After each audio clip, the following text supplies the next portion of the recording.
Lightning and the thunder. But after all these years, I'm still scared of thunder. It's time for Middays with Thunder with Mitch Nellis, broadcasting live from the 1250 AM and 105.7 FM The Fan Studios, powered by the Potawatomi Sportsbook. When you hear the sound of thunder, don't you get too scared. Just grab your thunder buddy and say these magic words. Let's go, Brewers. You can kick some butt. You can send the Phillies back to Philadelphia. Oh, you didn't see that coming, did you? I was scared. Yeah, you were. Well, there's a lot of bad words in that song, but I think I need to figure out how to clean it up a little bit to add that to the intro.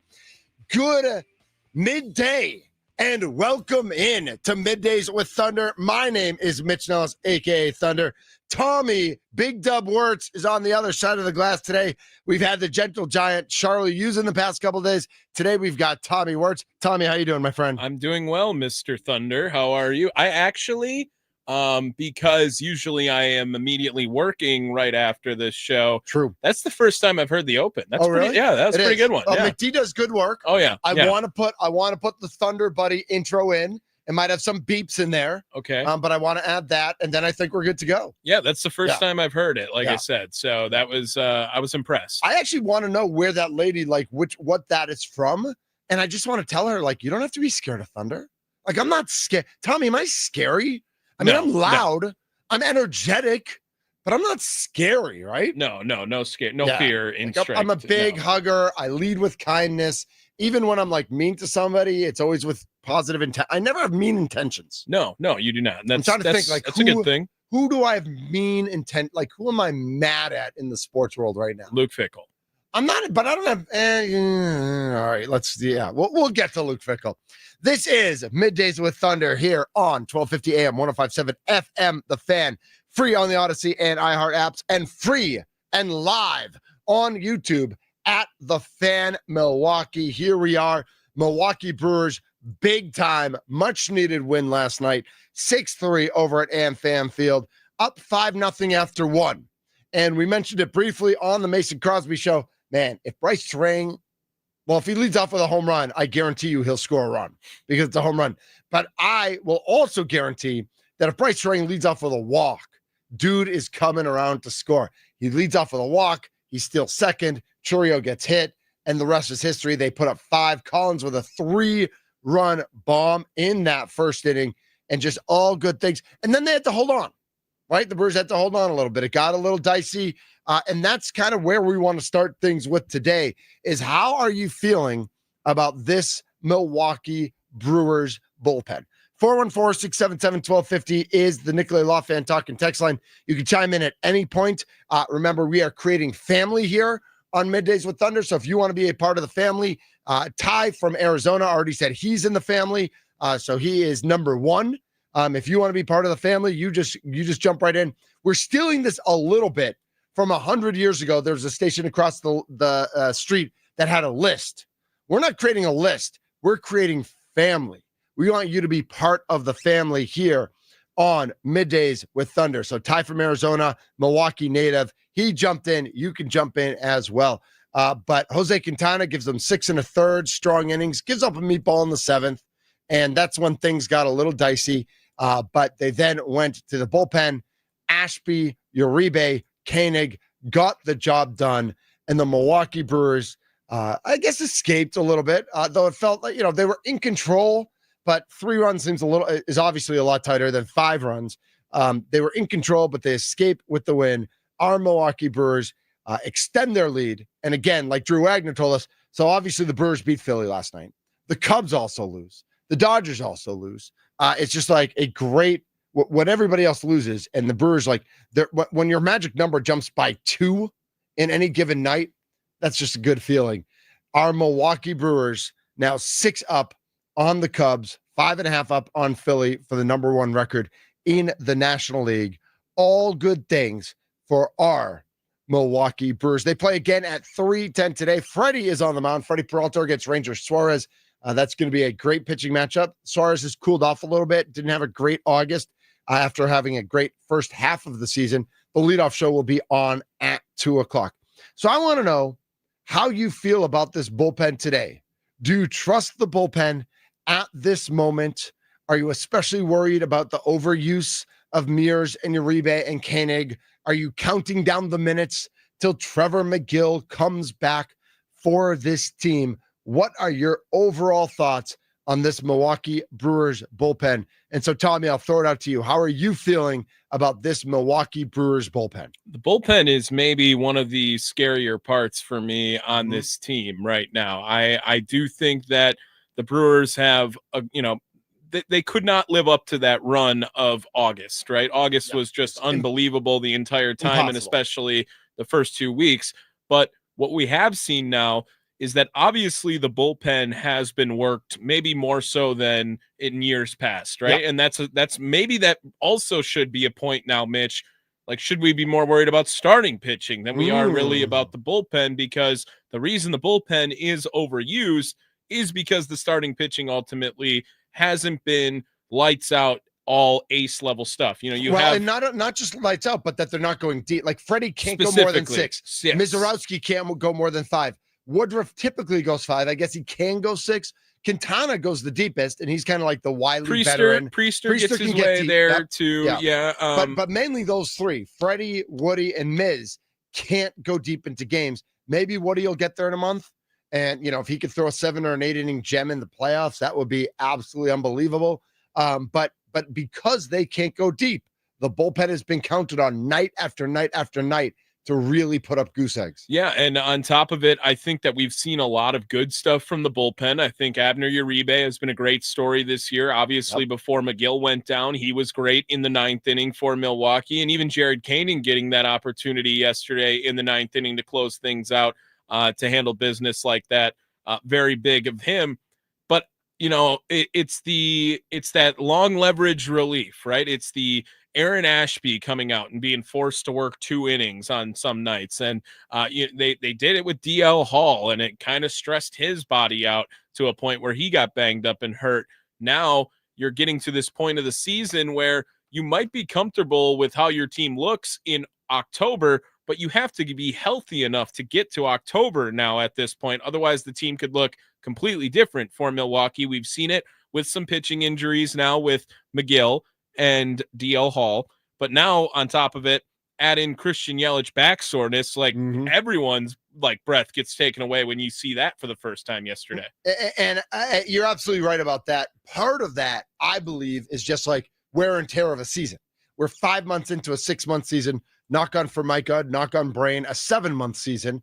But 5 months for Christian Yelich, for him to stay healthy as long as he has. Like if he needs a couple days off now, I'd rather he take a couple days off now than a month from now. Some good news out of the Milwaukee Brewers. I believe before the game yesterday, Pat Murphy did share that Trevor McGill is throwing a bullpen today. Yep.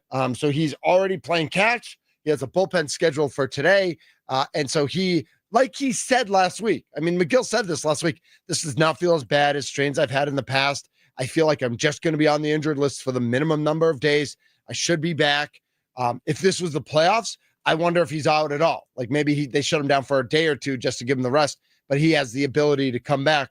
And again, that affects everybody. McGill coming back makes everybody else's job easier. And I know Uribe didn't have a great 9th inning on Monday. He had a better 8th inning yesterday. Jared Koenig had a good 9th inning. I was a little surprised about that, but I also know with Harper and Schwarber batting back-to-back, you save the lefty Koenig for those guys in case it has to go there. So that made sense. It didn't make sense for me, who has Uribe on my fantasy team and would have liked to have had the save from Uribe as opposed to giving it to Koenig. But I totally get from a baseball standpoint, that did make sense. But again, the bullpen did go 2 2/3 yesterday, right? The bullpen went 2 2/3 yesterday, gave up 2 hits, walked 1. If you tell me the bullpen's only going to be needed for 2 2/3, less than 3 innings, maybe 3, maybe if they're needed for 3 innings, and they're going to give up 2 or fewer hits, 3 or fewer base runners over those 3 innings, I'll sign up for that right now. I know that Ashby came in the middle of an inning, so he didn't come in necessarily in a clean inning, but it was a clean appearance for him. He put 2 men on, but got out of there after Quintana gave up the home run. But then Uribe gives up a hit, but then gets a double play ball. And Koenig, a nice 13 pitch inning. And as worried as we were about this bullpen and not performing Sunday and Monday last night, I think it also shows what a day off does, right? 5 innings in the first inning, fresh bullpen. It's not going to happen all September long, but there are more off days in September than there were in August. And if Pat Murphy can do this right, this can all work out.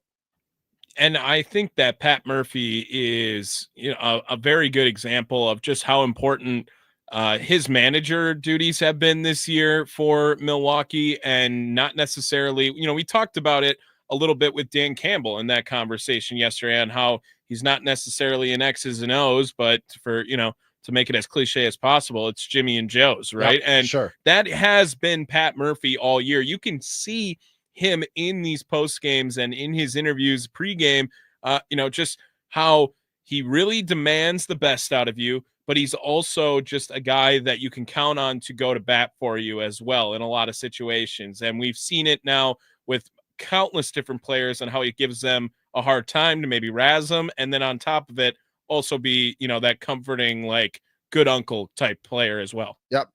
Remember, you can always send me a personal message at the Thunder MKE Facebook page. If you're on Facebook, I did throw this question up on my Facebook page, so I just wanted to read a couple of the responses. How nervous, confident are you regarding the Brewers bullpen? Tom says, I think they'll be okay. Assuming 4 at the most starters, Miz moves to the bullpen for long relief.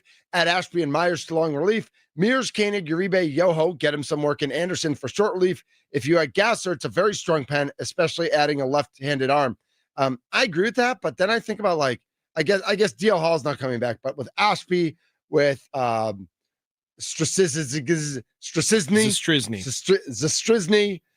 and Gasser, I mean, that is, you are getting up there with lefties, but I do like it. Brian says they have a favorable schedule the rest of the way as far as rest goes. They need their aces in place for the playoffs. But if we have McGill, Uribe, Koenig, Hall, Ashby, Mears in the pen with a mixture of Miz Myers, I'm happy with Priester, Peralta, Quintana, and Woodruff. I would sandwich Peralta with Quintana and Priester no matter how you line them up, just due to them, to Freddie not going deep into games. Derek says having 2 of your top 5 guys hurt is not ideal. And Howard says he's very nervous. Frank says somewhat confident, though. It won't be easy, but if the Brewers can somehow lock up the number 1 seed with a week to spare, they could give the entire bullpen a much-needed rest. And I don't know if it'll be a week to spare. I don't know if it'll be 5 days to spare. But remember, if they get the 1 or the 2 seed, they do then get a week off then. And that really sets up the pitching staff for success, in my mind. I know this is a team built on momentum and that they love playing day after day after day, but there's something to be said after playing 6 months to take that rest. So I do want to, reiterate, I love, this is a team that you almost want to keep playing. You almost want them to keep playing in the wild card round, but you have to know that logically that doesn't make sense. That logically you have to you getting a rest in September, getting these rest days, getting Tuesday off is a big deal to these players, not just physically, but mentally as well. 414-677-1250 is the Nicolay Law Fan Talking text line. 414-677-1250. You can text in your thoughts, your confidence, your nervousness about this bullpen. Greg is in Waukesha. Greg, you are on Middays with Thunder. Great to hear your voice, Greg. Hey, Mitch, is this a new thing, Middays with Thunder? This is a new thing. This just started on Tuesday, the Tuesday after Labor Day. So this is day 3 of Middays with Thunder here on The Fan. We are now local, 8 a.m. until 5 p.m., Monday through Friday, and we're having a blast. And if there's a leadoff show, we go even more local than that. We're more. There's no other local programming noon to 2. When you said that yesterday, I was like, whoa, that blew my mind right there. That's right. Yeah, we are it. Yeah. Well, hey, I just want to call in and talk about the Brewers and specifically this pitching staff, right? Yes, please.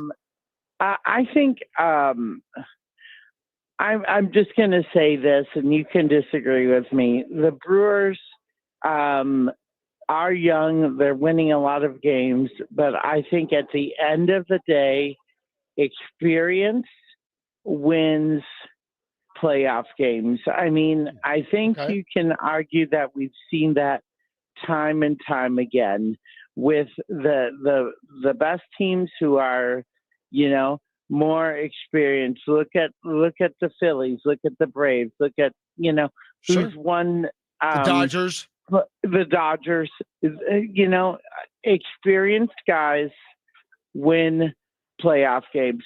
We don't really have. I don't know if I'm confident in Trevor McGill as our closer at this point. I mean, he doesn't have playoff experience. You can say that, but he has been lights out this whole season. He has. But would you call Trevor McGill an all-star closer? I would. I mean, I would. any means? I think he is easily one of the top 3 closers in the league this year. I think he is. But I hear your point about experience, and that's where they're going to need to lean on Christian Yelich. Even though he's young, he's had experience. William Contreras, where they're going to need to lean on Jose Quintana, who's been through this a lot. Brandon Woodruff was also here in 18 and 19. He has been through it a lot.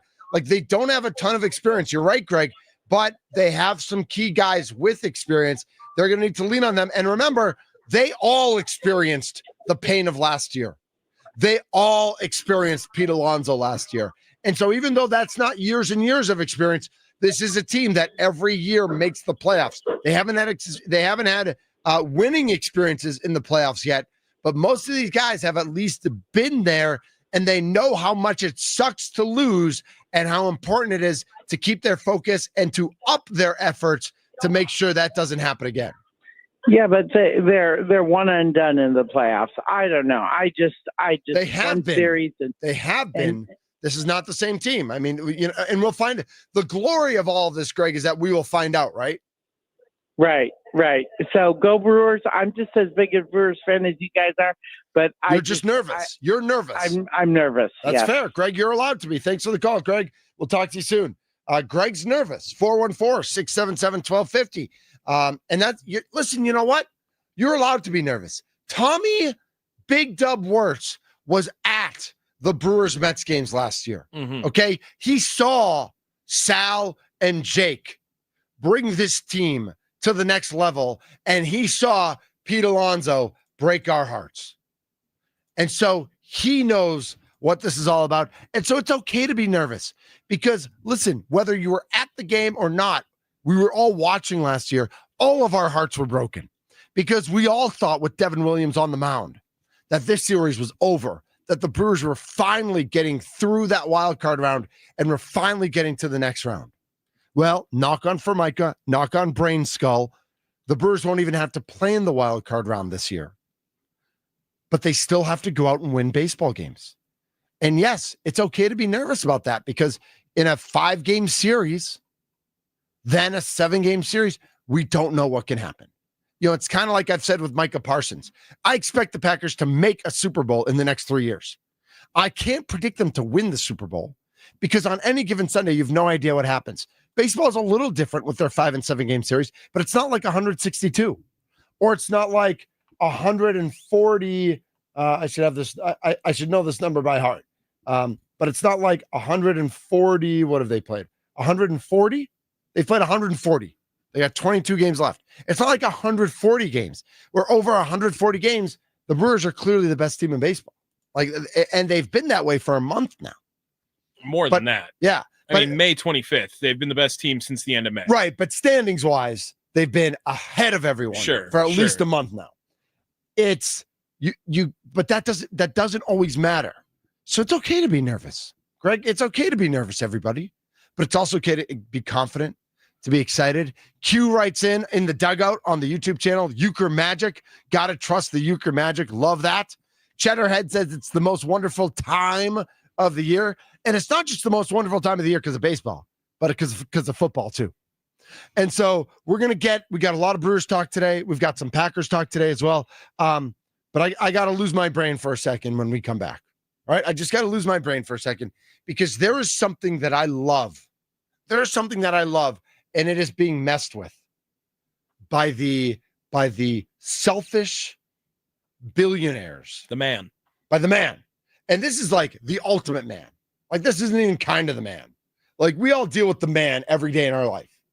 And the man makes the rules and makes the decisions. And listen, the man has worked really hard to get to that position, and I respect that. But sometimes the man, the ultimate man, just makes selfish decisions that don't help anybody. And one of those decisions has been made.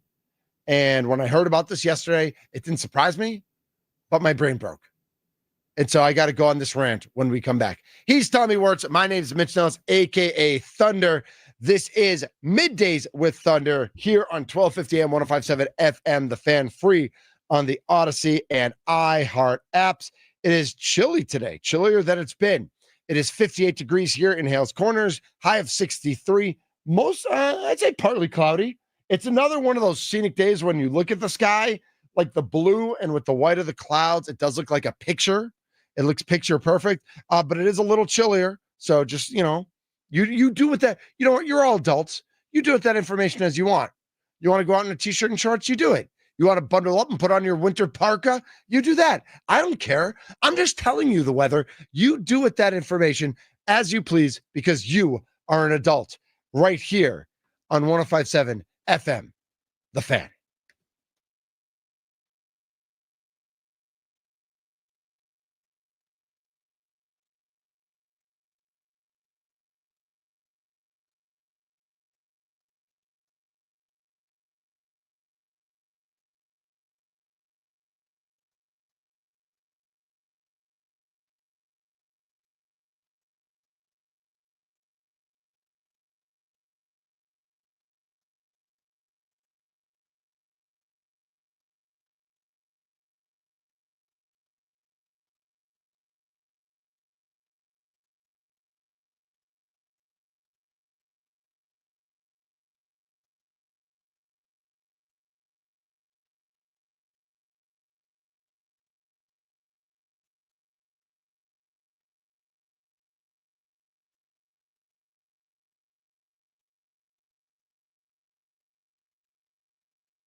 This is Middays with Thunder. I'm Mitch Nellis, a.k.a. Thunder. Tommy Wirtz is here as well. Leadoff show coming up right away at 2 o'clock when we depart 11 to 2, Monday through Friday. Middays with Thunder right here on The Fan. And we started with some Brewers talk. We got some Packers talk. We got some, we'll talk some Cowboys, Eagles today. It is opening night in the NFL. Very exciting. I know if you are thinking about watching the game and you want to get over to the Potawatomi Sportsbook, that will be a blast to watch it over there. We got Austin Herdina coming on later this program. Oh, it's still playing, huh? We got that. I don't know. I know it. I know what you did. I don't know. I know what you did. You passed it through the stack and you thought, hey, it should be done, right? Yeah. Yeah. No, I don't know why it takes the whole thing. Yeah. So this ain't across the street no more, baby. I don't know why. I don't know why either. I don't know why wide orbit works this way. It's weird. All right. Anyway, Mitch, you got to get to this point because I am fired up about it. Too. Are you okay? Yeah. All right. So yesterday, Scott Hansen, who is not Andrew Siciliano, by the way. I'm an Andrew Siciliano guy, if you know who that is. There were 2 RedZone channels for a long time, right? There was the NFL Networks one, and then I think there was DirecTV's. And then when DirecTV kind of went away from the Sunday Ticket or they merged, and then Scott Hansen took over. So Andrew Siciliano, I think, is he doing play-by-play for the Browns now or something? Name sounds familiar that he's still out there. I think he's the Browns play-by-play guy because their guy tragically had, I think he had cancer and passed away. And so Siciliano got that job, a Cleveland native. Longtime NFL Red Zone host Scott Hansen typically welcomes fans into the Red Zone by saying 7 hours of commercial-free football starts now. What is he going to say now? Sounds wonderful, right? Sounds great. Well, he was on Pat McAfee. Do we want to play it from Pat McAfee, or do we want to play, or do you just want to? I don't have. I have it. Okay. Well, be ready. Because Pat McAfee, right? I listened to it already. It was on our daily, whatever it was. Let's see, Scott Hansen. Let's see what it's going to sound like now. Oh, I clicked on John Gruden by accident. Nope. Okay. Oh no, they messed up. Yep. Okay. Yeah, it's hold on. Can you give us a preview of what it's going to sound like on Sunday there? Yeah. I'm going to close my eyes. Oh man. Let me before I do it, can I just say one thing? When it comes, I'm the host of the show. What if I said no? Right? What if I would have said no right there? You said, can I say one thing? I'd run through the stop sign. The business folks handle the business. Of course. And I have no say over the man is the man. Different elements that could or could not be in the show. Okay. And so I'll just tell you right now, when you see me come on the air here, we're going to hit the Octo Box. We've got 8 games in the early window, taking you around all the different cities. And then when we get into it, ladies and gentlemen, it's been more than 250 days since the first full NFL Sunday, but we are back. And 7 hours of Red Zone football starts now. 7 hours of Red Zone football starts now. Not 7 hours of commercial-free football starts now. Not 7 hours of commercial-free Red Zone football starts now. Hansen is making changes to his catchphrase because commercials are coming to NFL Red Zone in 2025. This is complete horse crap. I hate the man behind the shield of the NFL. I love the Red Zone channel. And the fact that there are commercials now is breaks my heart. And Scott Hansen went on to say that they're not going to miss any touchdowns because, well, of course you're going to miss touchdowns. You will show every touchdown, but you'll show them minutes later, not seconds later. I know you don't show every touchdown live because you don't know when a touchdown exactly is going to happen. This is such total crap. I hate you, NFL. I hate you from the bottom of my toes to the top of my brain and everywhere in between. Yeah, this is heartbreaking. This is like learning about maybe a death, very similar, the death of commercial-free football to all the masses. Are there any kids listening right now?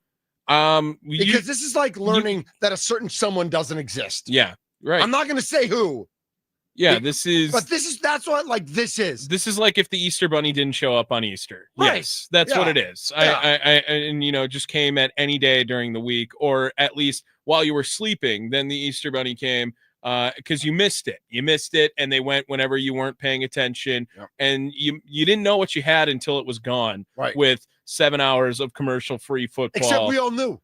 We all knew how great this was. We did. We all knew that this was one of the greatest inventions in the history of man, the NFL Red Zone channel. Many people, obviously, who consume football tend to have multiple televisions in their house. Yep. And this is a very good time of the year to put a TV next to a TV, right? And it's watch your favorite team, whether it is the Green Bay Packers or whoever it is. Yep. And then you have the Red Zone channel on the other screen because you want to keep up. It's great, with how popular fantasy football is, right? And you get that little keep in. Plus, it gives you just little tidbits around the league on like who should I know is playing well, and if I want to be all in on NFL football, like let me hear the names that are performing week in and week out, and who's having those big random weeks, and who is that? What was his name? Jerome Harrison, right? Remember when he had the 270-yard rushing game, like out of nowhere, and everyone's watching that on Red Zone, and then they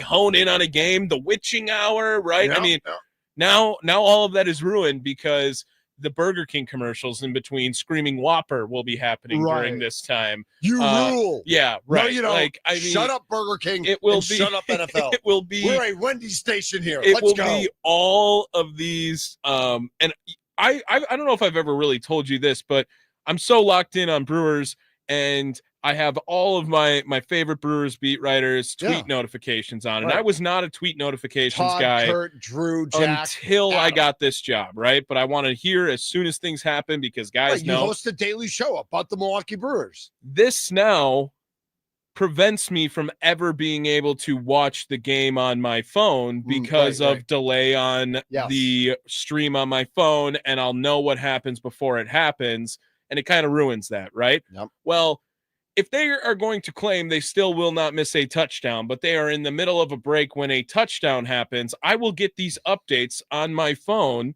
of when things happen before they actually happen. True and maybe they did a great job of hiding that before. But now when you're in a commercial break, everyone checks their phone. Everyone is already looking around to see how things are happening or just check back into the real world for a little bit. I echo you, Mitch, in saying that this is BS. This is dumb.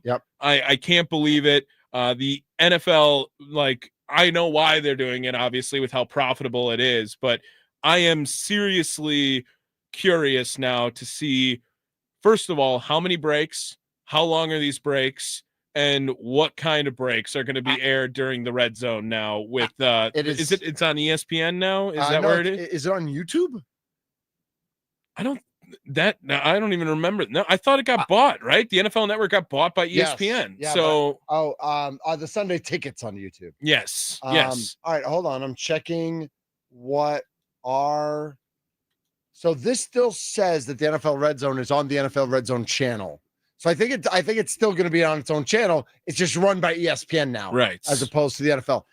Scott Hansen says the team there in studio would pick and choose when it was the right time to jump to a commercial break. Let's see. Red Zone has experimented with commercials in the past. Hansen even had to apologize once for saying commercial-free football in a week where ads did run on a split screen next to all the action. I'm actually okay with the split screen. Split screen is different. Right. Split screen is totally different. Because if Devon A-Chain has the ball at the 2 and we're in a split screen, I can still see that A-Chain scored a touchdown. Yes. Right? I am mad about the physical removal of screen time football more than I am screen share football. Like, I have no problem. We've been seeing ads now within the game. If you ever watch on the FanDuel Sports Network app, again, like whenever the Brewers have a big hit or a double or a homer or whatever, like sometimes it's a T-Mobile ad that kind of goes all around it or something. It right? is weird. They throw these ads up at big moments but during that. But at least you can still see what's going on. Right. WWE actually does this really well during Raw and SmackDown. They'll go to break during a match but they'll keep the match at like 1/3 of the screen. Yeah. And they'll run commercials in 2/3 of the screen. So you can still at least see when Lyra Valkyria is kicking Becky Lynch's tush. Yes. And I think that that's totally different. And if that's something that ESPN and It sounds or like full the commercials NFL is going to do, to start with. it sounds like commercial breaks, right? Mhm. Which that's a problem. That's a problem. Not to pick on Scott Hansen, because of course, as he mentioned on Pat McAfee, this is not up to him. He has no control over this whatsoever. But it's also famously Scott Hansen or Andrew Siciliano who did it. Also, people will talk about, well, when do you go to the bathroom? And there would be times where they just go to a game for like 2 minutes, and somebody, they must be doing that. Pat McAfee did ask him if he was going to go to the bathroom during these breaks, and he doesn't think he's going to. Like he will go when he always did, is like when a team has the ball in the red zone and they stay on one game for like 2 minutes and he has time to go then, as opposed to going during a commercial break, because I think he probably doesn't want to miss that part of the action also. I get that we live in a society where greed wins, right? Greed wins. Greed, like there's a reason why people in our industry lose their jobs left and right, even when they do a good job. It's because the venture capital guys are in charge, right? The money guys are in charge. I get it. It just stinks. It just stinks when we have something that was so right and so pure and so wonderful that I knew this Sunday. Listen, the excitement that I have with the Packers playing a 3:25 game, meaning I can wake up and at 11:59, I can turn on the RedZone channel and see that countdown clock with the classical music in the background, and then hit at noon, and Scott Hansen comes on with 7 hours of commercial-free football. And now it's not commercial-free anymore. Does change my viewing experience. It does. Am I still going to watch RedZone? Yeah. Am I going to watch it less? Yeah. I am going to watch it less, because they go to commercial, and I'm going right away to CBS or Fox to see what's on the local feed of the game, which from noon to 3 this Sunday, I never would have done. I would have just kept the TV on the RedZone channel and cleaned the kitchen and folded the laundry, or help Mrs. Thunder fold the laundry, because she does the laundry. I do the kitchen. But now I'm changing the channel. I'm changing the channel with purpose and with direction, because I'm just not interested in garbage commercials, specifically on the RedZone channel. Now, you play commercials during the Packers-Lions game. I'm going to sit through that commercial break. I'm going to go to those local businesses, because you are advertising during my team's game. Like, I know that there's going to be commercials in the Packers-Lions game. I'm okay with that. Just like I hope when we go to break here, you listen to we have advertising, and you go to those companies, because they are helping keep us on the air. I get that. The NFL, the RedZone channel has been on for how many years without commercials? Like, they've set the precedent. And I think that's what bothers me so much. With that being said, you're going to have it on from noon to 3, right? Not from noon to 3. No. That's what I'm saying. When they go to commercial, I'm switching the channel, and I'll come back maybe. But if I watch, I don't know who's on at noon, but even if it's Dolphins Colts, which sucks, or Patriots, like, I want to watch Patriots Raiders, but I know a lot of people here in Wisconsin don't want to watch Patriots Raiders. I don't know what the noon games are here. I should probably find that out, what the noon games are here in Wisconsin. I'm changing the channel from the RedZone channel to those local games. What time do the Brewers play? I mean, now the Brewers add a whole nother dimension to this. But I'm going to be changing it. Honestly, in the past, I probably would have had the RedZone channel on the TV and watching the Brewers game on my phone. Well, guess what? Now the Brewers get the TV, and there's no RedZone channel. Yeah, Brewers on Sunday play a 12:35 Central Time, and it is Jacob Mizorowski on the mound. So I'm going to watch the RedZone channel until the first commercial. I will then switch to the NFL game that's on. I will then switch at 12:35 to the Brewers, and I will probably keep it on the Brewers game and not even go back to the RedZone channel at all, and then go to Packers at 3:25. What a Sunday, though. Miz into the Packers. I mean, that's pretty awesome, right? That is pretty awesome. That's pretty awesome. To watch Miz just like absolutely manhandle the Pirates again, and then go right into Packers Lions. Well, somebody who can talk about all this with us, we're going to get Scott Grotsky from CBS 58 coming out next here on Middays with Thunder. Scott's going to jump on and talk about all these things, all the different things that he's covering and that he is a part of right here on 1250 AM 1057 FM, The Fan, free on the Odyssey app. I'm Mitch Nellis. Who put the question mark in the teleprompter?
Hey, it's Middays with Thunder here on 1250 AM, 1057 FM, The Fan, the Odyssey app, free on YouTube. That's right, at The Fan Milwaukee on YouTube. Q says, LOL, that outro got me. You know what, Q? Sometimes they put that question mark in the teleprompter, and I have no idea what's going on. I'm brand new to this business, so it's like, it just totally throws me off. My name is Mitch Nellis, a.k.a. Thunder. Joining us now on the Fan Guest Hotline, powered by Gruber Law. He is from CBS 58 here in Milwaukee. Scott Grodsky. Mr. Grodsky, how you doing, my friend? I'm good. How you doing? Good. We got good music coming back in. Yeah, good music coming back. Except for the people on YouTube who can't hear our music because it's apparently you can't play music on YouTube. But it is what it is. Okay, Scott, well, I mean, if you're on YouTube, once this is done, you go and you search. I want to say Eagle Eye Cherry. That's Save right. tonight. Save and tonight. You got good 3.5 minutes. Exactly. Scott, before we get into anything serious, we got to get into something really serious. The RedZone channel now showing commercials. I'm livid. I'm irate. I actually think it will affect my viewing habits on Sundays. I know Scott Hansen was on with Pat McAfee talking about it yesterday. I think it's complete bullcorn. I'm just like, I'm fired up about it. And it might mean more eyes on CBS 58. I'll tell you that much. Yeah, I mean, I know that some members of my family are not super thrilled. I'm at a decent amount of the Packers games anyway, so I don't really get to watch RedZone a ton. But I mean, it's pretty expensive anyway. I thought that's the whole purpose of it, is to not have the commercials. And Right. I saw, didn't McAfee say something like, "Oh, well, there's probably not that many people worried about it," which yeah, McAfee's hard for me to listen to anyway, but right. I mean, McAfee's great at a lot of the things he does, but being in touch with the common man is definitely not one of them. No. And he's great at what he does. If what he does is your style and what you're looking for, Yep. It's not for me. And, there was that 2-year period where we had to listen to him every week when Rodgers was on, and that was enough for me. I'm good. No, you're absolutely right. I will say on CBS 58 this Sunday, we got quite the doubleheader. Aaron Rodgers and the Steelers at the New York Jets, followed up by our Green Bay Packers and Lions. I mean, you couldn't really ask for a bigger opening Sunday, could you? On your home channel. No, I mean, honestly, I don't remember the last time we had the Packers opener, but especially a Packers opener that's a very good Packers opener matchup, and a great Packers opener matchup with the added excitement of Micah Parsons, who I know it's not official or for sure, but I don't see any way he doesn't play. He's not going to play the full game, but he's playing. We all know. Come on. Yeah, and I think he's going to be closer to playing the full game than he is to not playing at all. There's no world where he's not playing in my mind. So, I mean, that's about as good and as exciting of a first game as we can get. Very happy that it's going to be brought to you in the Milwaukee area on CBS 58. Scott, when did that whole change? Because it used to be all NFC games were on Fox and all AFC games were on CBS, and before that, whether it was CBS and NBC or whoever had the rights. But for a while, it was you knew the Fox was going to be the home to the NFC, and CBS was the home to the AFC. When did it kind of it's still, I feel like it still trends in that direction. It's still mostly that. Yeah. It used to be, I think we would have 2 games a year that were on CBS, and they were usually the crossover games at the if AFC the road team, if the road team determined what the network would be. Yeah, and it's still, in some ways it's that, but I think when they added the 17th game and screwed up the 8 home versus 9 home, whatever, in a given year, we've had 3, I think, the past few years. So I think that's when it changed. But I don't know, and they flex half of these games once you get past like week 6 anyway. Exactly. So I don't know. All I know is if you're ever calling our local station to tell us that we need to have X game on, please know it's not our call. We have nothing to do with this. We do whatever is given to us. I was going to call to try to get the Patriots Raiders game on instead of Jets Steelers. Well, that you shouldn't call anyone. No, I don't think I'm winning that argument anyway. Scott Grotsky, CBS 58, joining us on Middays with Thunder. So let's talk about our Packers. I mean, I think that Micah Parsons is going to be like a 50 to 60% participant on Sunday. Like whatever, if there's 60 plays, I think he plays 30 to 36, 37 plays. Do you think that's about right? Do you think he plays even more than that? How do they manage his time on Sunday is your prediction? Yeah, I think he plays more. I think he's a lot closer to fine than that Adam Schefter. So I was going to say, Adam Schefter didn't scare you like he scared me yesterday. No, he didn't really scare me that much. And then I'm going to mispronounce his name, but David Magaletta, I think, the agent, when he was talking, like I don't think it's much. I don't think there's much to it. I think we'll hear from Micah Parsons relatively soon, either today or tomorrow is my guess, and then we'll have a better idea after that. But I don't know, man. I'm sure you listened to his press conference on Friday, like the rest of us. Of course. That does not sound like a guy who was in any way not going to be playing. No. He's definitely going to be on the field. I think the question is, how much they release him, knowing again that they're playing again Thursday night, and then they get the 11 days before they play the Browns, which is, I don't want to say it's a bye, but it is what it is. Scott Grodzki, CBS 58 with us. All right. So take us back to Thursday at 4:00. The Brewers are down 6-4. It's the bottom of the ninth. Christian Yelich is about to pinch hit. He's pinch hitting with 2 men on, and all heck breaks loose. Where were you specifically, and what was your first reaction when you heard about the Micah Parsons news? Oh, this is terrible. You're making me use my memory. I think I was anchoring that day. So it was 4:00. Yeah, I was anchoring that day. And my initial reaction was I need to go tell all the producers, because we're in the middle of we have a 4:00 and a 5:00 show that I wasn't in yet because the Brewers weren't done, so there was nothing really sports to be. I'm like, yeah, we need to be there across the board. Just give me like 5 minutes and I'll just talk. You don't really have. It's one thing if it would have happened at 2:30 and then we had a 4:00. I really didn't have time to write anything. The good thing is, it's not like Micah Parsons is an unknown to me. I had a pretty good idea what was going on, pretty good idea what he is able to do. I know the one thing I said on air at 4:00 right when it happened that ended up not being right. I said it was going to be 2 first-round picks and then probably a couple other picks or a not super important player. I was wrong about that with Kenny Clark, but otherwise I was pretty happy with how I did. No, absolutely. I think we all kind of were in that boat where it's 2 number ones. We're not really sure what else it is, but it's probably, it's got to be 2 number ones. Yeah, I mean, there aren't that many of these trades that end up happening with an important player. I understand why it happens financially, but so I did not think it was going to be Clark. I was surprised. That was probably the biggest surprise to me was at 4:15 or whatever when it came out that it was Kenny Clark. Because, there had been, where there's smoke, there's usually fire. There had been a lot of smoke for 48 hours. There was a lot of smoke, yep. And I don't typically get my NFL news from anonymous dog tweeting, but there was a lot going on that was leaning towards Parsons. So that was probably the first thing was focusing on making sure that everything was fine for 4:00. And then I wanted to make sure I was properly making fun of Darius Joshua, also at our station, who is a lifelong Cowboys fan. I mean, isn't that one of the best parts of this whole thing? Is that the ability, because we all have a Cowboys fan.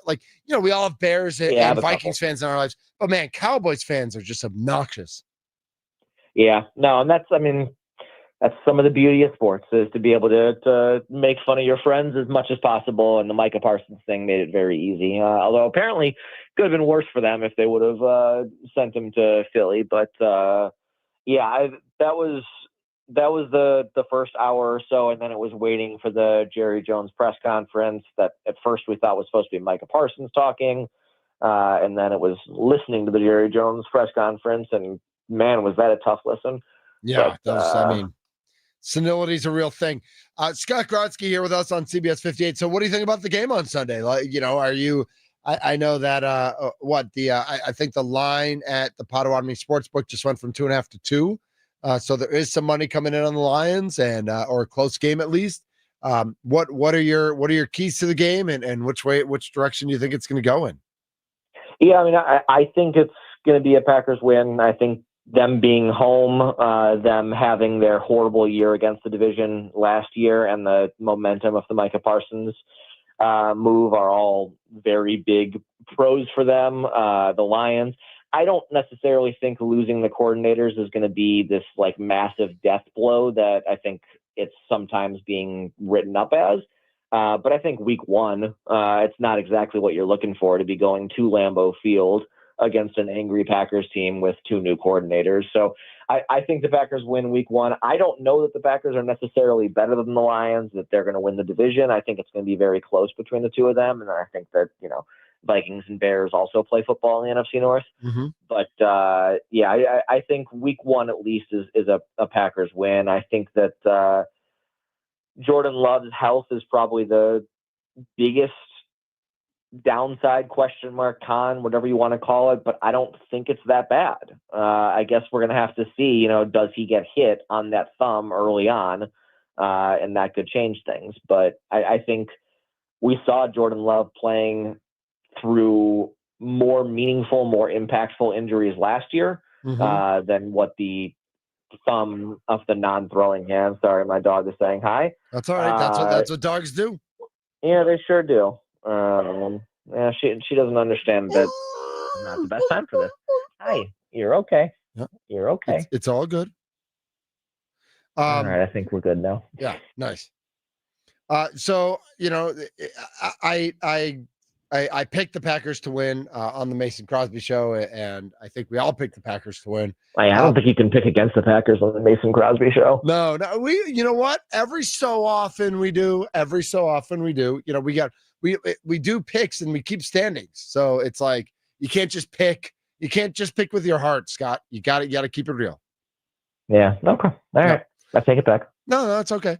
Scott Krosky, CBS 58, with us here on the Fan Guest Hotline, powered by Gruber Law. So let's turn our attention to the Milwaukee Brewers for a couple of minutes. The Brewers with a big win yesterday. We've all talked about how big the day off on Tuesday was. We're all, waiting to see how McGill's bullpen goes today. What's going on with Christian Yelich? What are some of the things that you're watching specifically with this Brewers team today? Yeah, and I think health is the number one thing right now. Yesterday was a big win. Tuesday was a bigger win to just have a day off. And I think Yelich doesn't seem like it's too bad. It seems like it's something that's been lingering for a little while, and he's been able to play through it. So, you know what? Give him a day off. It's the beauty of having 86 wins at this point in the year is it doesn't really matter if you give him a day off or two. The problem they have at the bullpen was there's only so much you can do. You don't want to overwork anyone, but you only have so many guys on the roster. So the bullpen, it's a shame how that 19 games in 18 days stretch ended. Because if they could have gotten out of that without the bullpen having injuries, I mean, the 9-10 record, who cares? That's perfectly fine. Again, that's the beauty of how good they were for a month and a half, is they can afford that. But Shelby Miller and Trevor McGill both being down is a problem. The good news, at least for them, is they have depth. The bad news is that depth is being extremely tested now. And so we'll see how McGill comes back. We'll see if DL Hall comes back and what that looks like, how Gasser looks as he comes up. There's at least a lot of decent prospects, names, arms, whatever you want to call it. It's not like they're in a horrible spot. It's not a team that has a depleted bullpen already and is down a few. And it's also extremely helpful that, this is the beginning of September and not the beginning of October. So, exactly. McGill, I don't care if McGill's not up until 2 days before the playoffs. It's fine. You know what you have in him. And as long as he gets healthy, that's totally fine. So it's not great that they had this 19-game and 18-day stretch. And I think looking at next year's schedule already, it's ridiculous that they have two of those, 17 straight days. But they at least got out of it somewhat healthy. And I think they're in a good position now where they do not have to be, pedal to the metal for the next 4 weeks. It helps that the Cubs, pulled Cade Horton with a no-hitter through 5 innings and lost yesterday. So what are they doing? I don't know. What? I mean, you're right. It's great. We'll take it. But the other thing, this is the same guy who pinch hit Jesse Winker in the postseason. So we don't say that name. Right. So. Right. So don't forget, this isn't the worst worst decision we've seen from a manager ever by any means. Yeah. And maybe for him. Yeah. Yeah, no, I honestly, I don't know what's going on with the Cubs, and because I don't cover them, I just look every day to make sure that they lose, and then I smile. But I don't want to go too in depth. But whether it's the way that Craig has managed some of the bullpen, or it's not. I don't want to say it's on him that Pete Crow Armstrong is the worst player in Major League Baseball for the last month after being an MVP candidate for the first 3. Kyle Tucker has obviously had his problems. I don't know. They still scare me as a potential playoff team, just given what they have on paper. Right. In a short series, their hitters get hot, and that goes, it could go sideways. Yeah, but the PCA thing, it's nuts. I mean, when he was, and he was never a true MVP candidate because Shohei had won the award by May, but when he was the number 2 or number 3 candidate for MVP,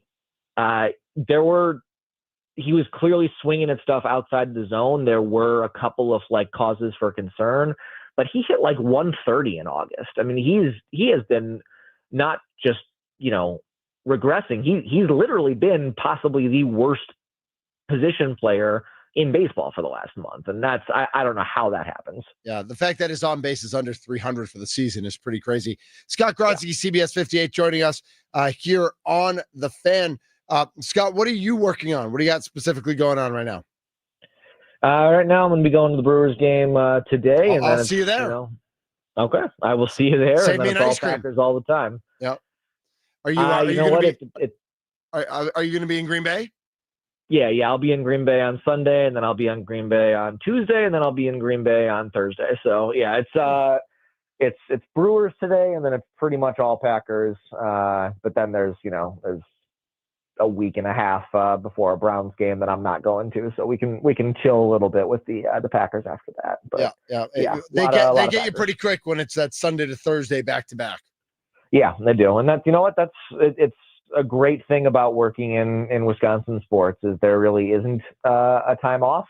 Every once in a while you could use a break, but you have the All-Star break in baseball. That's about it. That's true.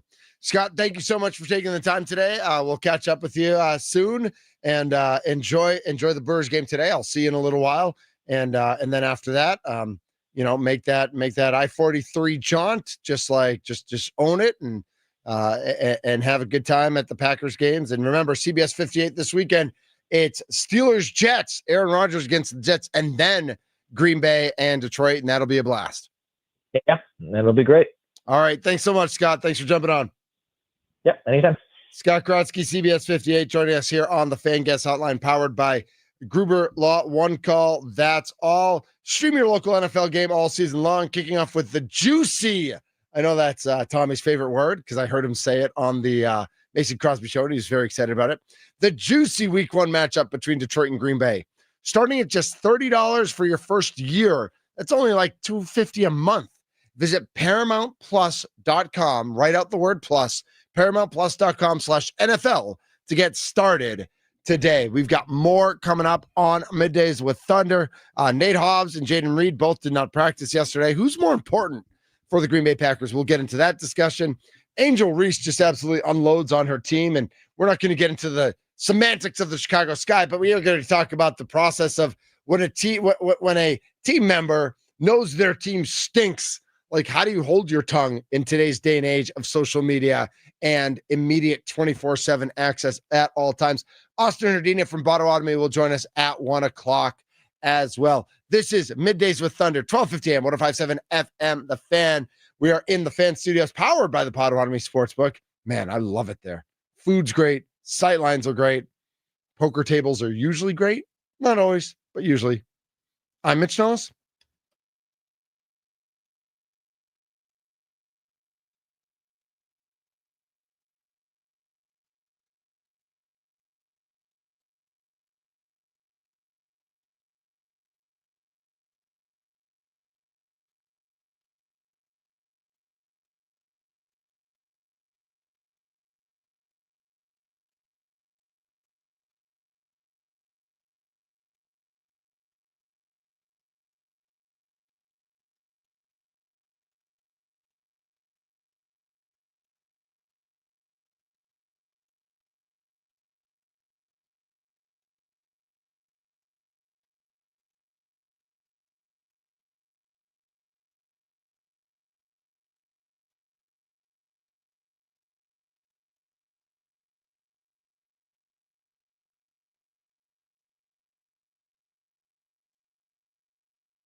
lightning and the thunder.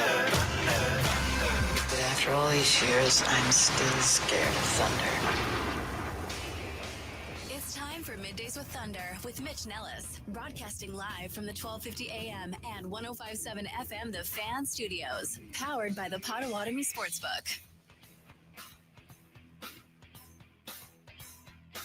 I mean, she sounds attractive.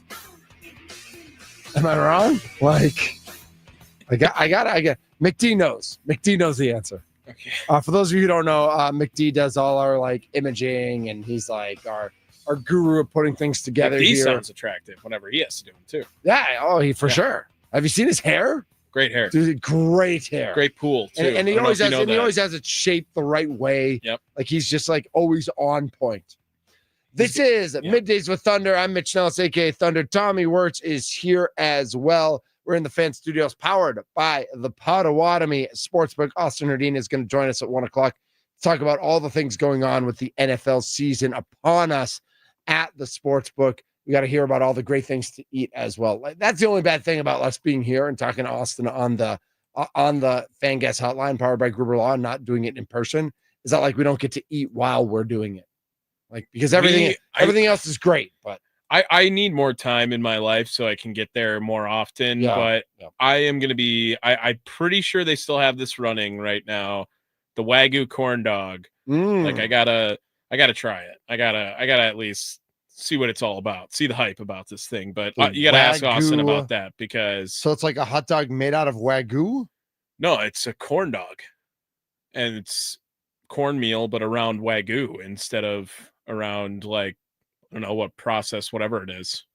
So how's it Wagyu? It's like Wagyu beef or whatever. Right. So it's a Wagyu. It's a hot dog made out of Wagyu beef. Right. So it's not like a real hot dog. It's real like a steak. Yeah. It's like a steak hot dog. Right. And then in a corn wrap. Yeah. I mean, Tommy, you got the rest of the show. I'll see you later. I know. We gotta try that. We gotta try that one out because that sounds amazing. That sounds amazing. So I did have a corn dog at State Fair this year, and I'm not typically a corn dog guy. And they have apparently they have different sizes. They have like extra large, medium, and small. So I just got a small. It hit. Corn dogs hit. Yeah. It was funny because the first day I was there when I got the funnel cake, somebody got a corn dog and like returned it immediately. Like first bite they took, like the hot dog was raw. So I was like a little nervous to get one. I got it from a different stand, but I also got one on the last Friday that I was there. So I figured like they had the process pretty good by then.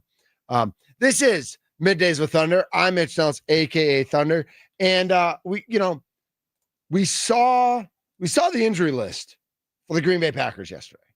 Again, our thanks to Scott Grotsky for jumping on. It was a pretty long list. It's not like a list.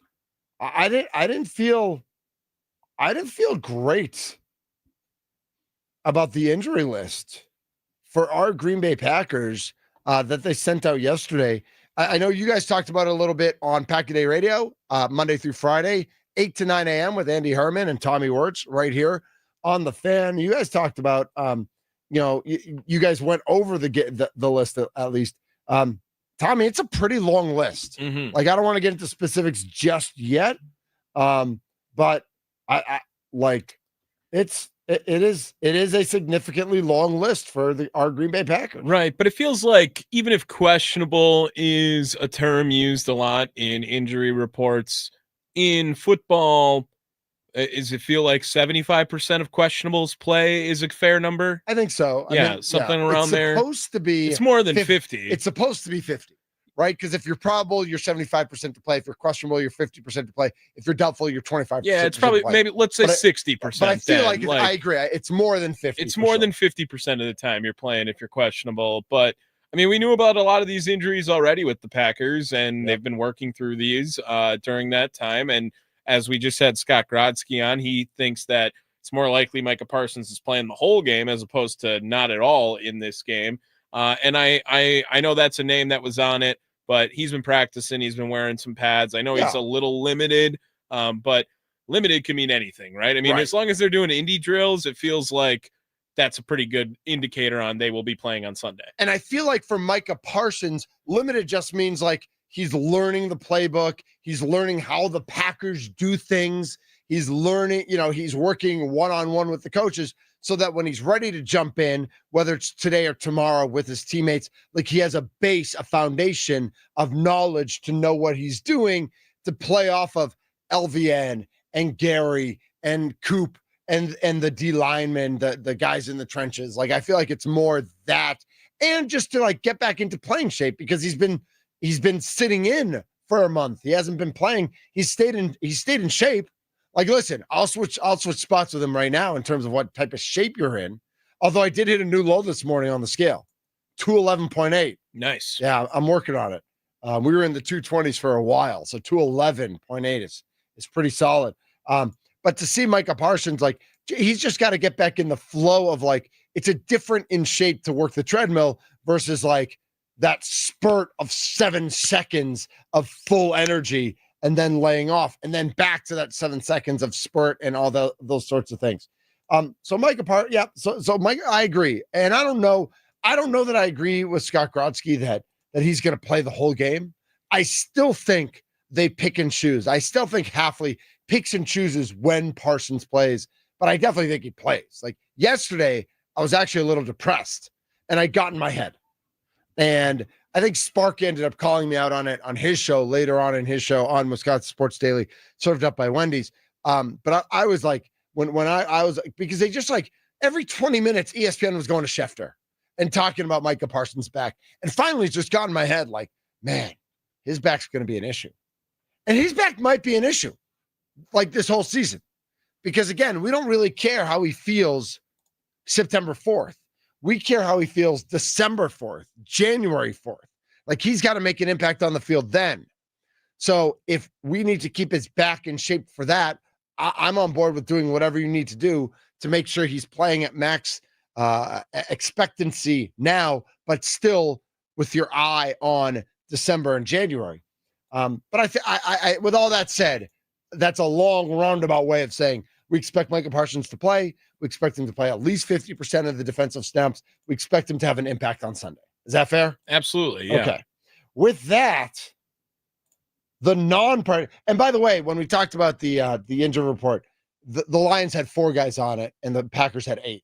So like 8 just seems like a lot before week 1 of the season. A couple of guys who did not practice on Wednesday. Nate Hobbs did not practice Wednesday. Jaden Reed did not practice on Wednesday. And I want to know who you think matters more to be out there on Sunday. This Sunday specifically, game 1, 3:25 at Lambeau against the Lions. Not who matters more to the team for the whole season. Not who has potential to be more explosive or you're expecting more from or whatever that might be.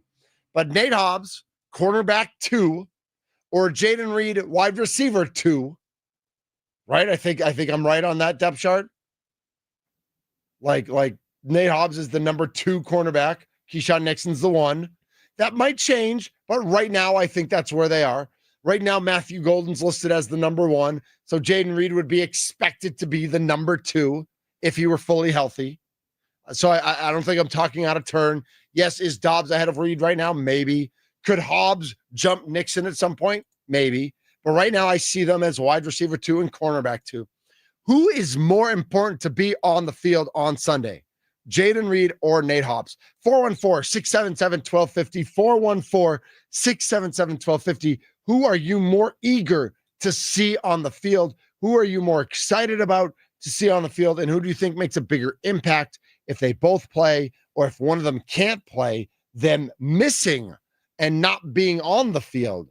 Who do you think that impact is because they are not on the field? Nate Hobbs, cornerback. He's questionable with a knee. He did not participate on Wednesday. Jaden Reed, he is questionable with a foot. He was a non-participant at Wednesday's practice as well. 414-677-1250, 414-677-1250. Also threw this one up on my Facebook page.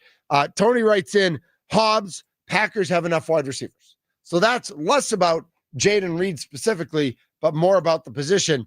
And we've talked literally since the day training camp started, if not even before then, about the lack of depth in the cornerback room. So that is a good point. And then Brian just goes off the charts and says, we need to see the O-line protect and open up lanes. I don't know what that has to do. Like, what I literally just wrote with Reed and Hobbs both out, which is more important Sunday. And he's like, come on, Brian, like answer the question. Like, why is social media hard? I think that your first point is, or the first answer from that is the best answer, right? Okay. I think that Jayden Reed potentially, I did say earlier today that Jayden Reed, I think his role takes a significant step back in the Packers offense as to where it was week 1 last year, where he had the awesome game against Philadelphia compared to what he will do this year throughout 2025 for Green Bay. Mm-hmm. I think Nate Hobbs is way more important, and maybe even like not even the same area code type level, because especially for week 1, you're talking about Keyshawn Nixon. Who is he going to guard, right? Is Keyshawn Nixon the better athlete than Nate Hobbs? Probably, right? Probably the better athlete. Yes. I'll give you that. Yep. So I think that I want Nate Hobbs guarding Amon-Ra St. Brown, because I think Keyshawn Nixon has to be by Jamison Williams, because I think Jamison Williams, elite level speed that he has. If they follow guys. Right. It might just be like one's on one left side, right side, sure, whatever from there. But I just like the physicality that Nate Hobbs plays with and has played with in camp to go up against the physicality that Amon-Ra St. Brown plays with as well. I think that's a much better matchup. Now, maybe because he's banged up, they don't want that matchup at all for Green Bay. But still, I think that Nate Hobbs playing is a much bigger positive, and Green Bay can figure out how to run their offense a lot easier without Jayden Reed week 1, as opposed to what's the plan on defense, because then it's Bo Melton on Jamison Williams. Like, I mean, that's pretty much what's going to end up happening at some point. It's not just Bo. Right. But Bo's in that conversation. He's going to be out on the field more than he probably should in a very first game situation. And he's going to be guarding the best athletes because they love his athleticism as well. And that is Jamison Williams for the Detroit Lions. You look at the cornerback depth chart for the Green Bay Packers. Keyshawn Nixon is there. Nate Hobbs, of course, questionable. The next two guys after them are Kamal Haddon and then Javon Bullard's the nickelback. So he's on the first team. The second team is then Carrington Valentine, Bo Melton, and Kamal Haddon. So Bo Melton's on, after those first three, Bo Melton and Carrington Valentine, they're on the field. And if Nate Hobbs can't go, you're absolutely right. Like how does it affect your confidence level if Bo Melton is being counted on at cornerback for more than 50% of the snaps on Sunday for this Green Bay Packers defense? Am I talking you into Nate Hobbs live here on air? Because you might be. It sounds like that right now. I do love Jayden Reed. I think Jayden Reed was underutilized last year. I'm just speculating now that his usage will decrease even more so now with what we've seen in preseason and training camp as well. And he was banged up, right? So that maybe that hindered him as well. But I still think that this is going to be an offense that doesn't necessarily rely on a specific receiver, and it will be a lot more by committee. And I think that the defensive room looks at Nate Hobbs as a guy who got paid and is going to be a leader in that secondary. Maybe not Xavier McKinney level, obviously, but as far as the cornerback room goes, Packers need Nate Hobbs to be on the field as much as possible. Speaking of that defensive room, Matt Schneidman just tweeted about 6 minutes ago, Micah Parsons is doing work with one of those, with like a medicine ball, but not like a normal medicine ball, like a massive medicine ball, where he's catching it like to the side and then twisting and throwing it back to the coach who's catching it and throwing it to him. And he's catching it like as he's twisting his back, and then he twists it back to throw it. You know what? If you have a back issue, you know what you're not doing? You're not doing that drill. Okay. So as Matt Schneidman tweets, how does the back look? It looks pretty darn good in that tweet, in that drill. The more I think about it, and that is another thing that helps the defense. So you talk about whether Nate Hobbs can go or not. Well, something that will help Keyshawn Nixon and Bo Melton and Carrington Valentine is if Micah Parsons is on that field 70% of that time in Jared Goff's face, in his head all game long. We're going to continue this conversation going. Who is more important to play on Sunday? Is it Nate Hobbs or is it Jaden Reed? Both did not practice yesterday. We'll see what the reports are from practice today as we get an update. The team on the field and the reporters are allowed in for just like a little window, right? They're not allowed in there for full team, 11 on 11s. But as they warm up and get ready, the media is allowed in there. So we will continue to follow our favorites, Matt Schneidman, Wes Hodkowitz, and of course, our best friend, Andy Herman. Follow him on Twitter at Andy Herman NFL. Later this hour, I do want to get a little into Angel Reese because dude is just like, Angel gonna Angel. Angel gonna Angel. She's just gonna do her thing. And what kind of teammate is that? And would you want that type of teammate? Not necessarily Angel specifically, but do you want your teammate to always tell the truth, or do you want your teammate to always have your back? Because those aren't always the same. Those aren't always the same thing. Austin Herdini is going to join us at 1:00 as well from the Potawatomi Casino to talk about everything that's going on there at the Sportsbook. My name's Mitch Nellis, aka Thunder. Tommy Wirtz is here. We are 12:50 a.m. 105.7 FM, The Fan, free on the Odyssey app. AUDACY, AUDACY.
This is Middays with Thunder here on The Fan. I'm Mitch Nellis, a.k.a. Thunder, with you Monday through Friday, 11 to 2. It's Middays with Thunder, and we have the reports from Lambeau, from Green Bay, in addition to Micah Parsons going through some crazy drills with the biggest medicine ball I have ever seen. Nate Hobbs is on the field. Jaden Reed is on the field. Everybody is on the field. All 53 out of 53 are suited up and practicing. That doesn't mean they're at full strength. That doesn't mean some of them aren't limited, but they are all 53 out of 53 have helmets and have pads and are ready to roll on this Thursday. And that's what makes being a fan of a team so much fun, right? Because we can watch practice on Wednesday and just overreact to everything like I just did. Like, the Hobbs Reed question, Elton Jenkins, limited. Baron Sherrill, limited. Savion Williams, limited. Dontavian Wicks, limited. Micah Parsons, limited. Zane Anderson, still with a knee injury, and all listed as questionable. But everybody is out on the field. And so I think when you talk about confidence level with the Green Bay Packers now looking ahead to the Detroit Lions this Sunday at 3:25. If all 53 can go, or if all 53 are ready, at least on some level, I do wonder what, when we asked earlier, who matters the most? Well, if everybody can go, what's stopping the Packers? All right. What is the Lions an issue that you're concerned with? If Hobbs is ready to go, and this is the first time Hobbs has practiced since July 31st, by the way. So he has been out for, 31 plus 3, 34 days. I don't know. Like, is Hobbs a full go if he can practice today and tomorrow? Is he a part-time go? Is there conditioning? Are there conditioning issues? That's the thing we talked about with Micah Parsons. Are there conditioning issues with Micah Parsons? I would say yes, there are. Like, he's got to get back into playing shape. Working out is not the same as playing. I think the same holds true with Nate Hobbs. And I'm sure Nate Hobbs has been working out. I'm sure he's been treadmill. I'm sure he's been weightlifting. I'm sure he throws the medicine ball.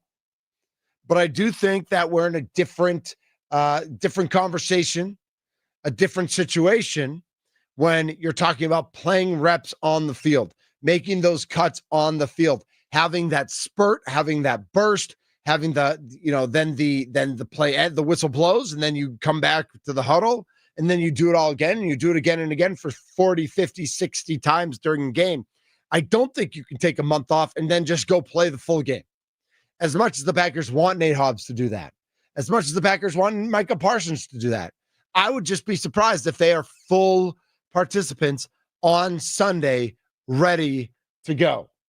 I think they can play. I think Jaden Reed can play. I think Elton Jenkins will play. But I do wonder, if Elton Jenkins is limited yesterday, which he was, if he's limited today, and if he's ready to go on Sunday, but if he needs a breather, how does that shuffle things with the rest of the offensive line? What does that mean for Jordan Morgan, who, by all accounts, is not starting? Rasheed Walker is starting at left tackle. But do they rotate? Are they 60-40? Are they 75-25? Or is Rasheed Walker it? Is Jordan Morgan rotating with Sean Ryan? Are other guys shuffling if Elton Jenkins needs a break? If he needs a breather? Is Sean Ryan then going to center and then Jordan Morgan comes in? How does that all play out? And that's part of the beauty of all this as well, right? Is that we'll find all these things out.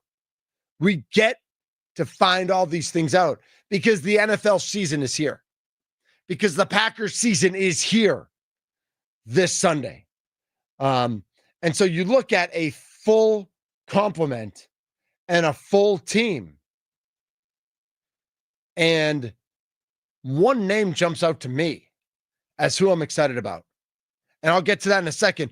414-677-1250, 414-677-1250. And I'm even going to eliminate Micah Parsons, right? Because we're all excited to see Micah Parsons. But besides Micah Parsons, who's one guy that you're excited to watch on Sunday?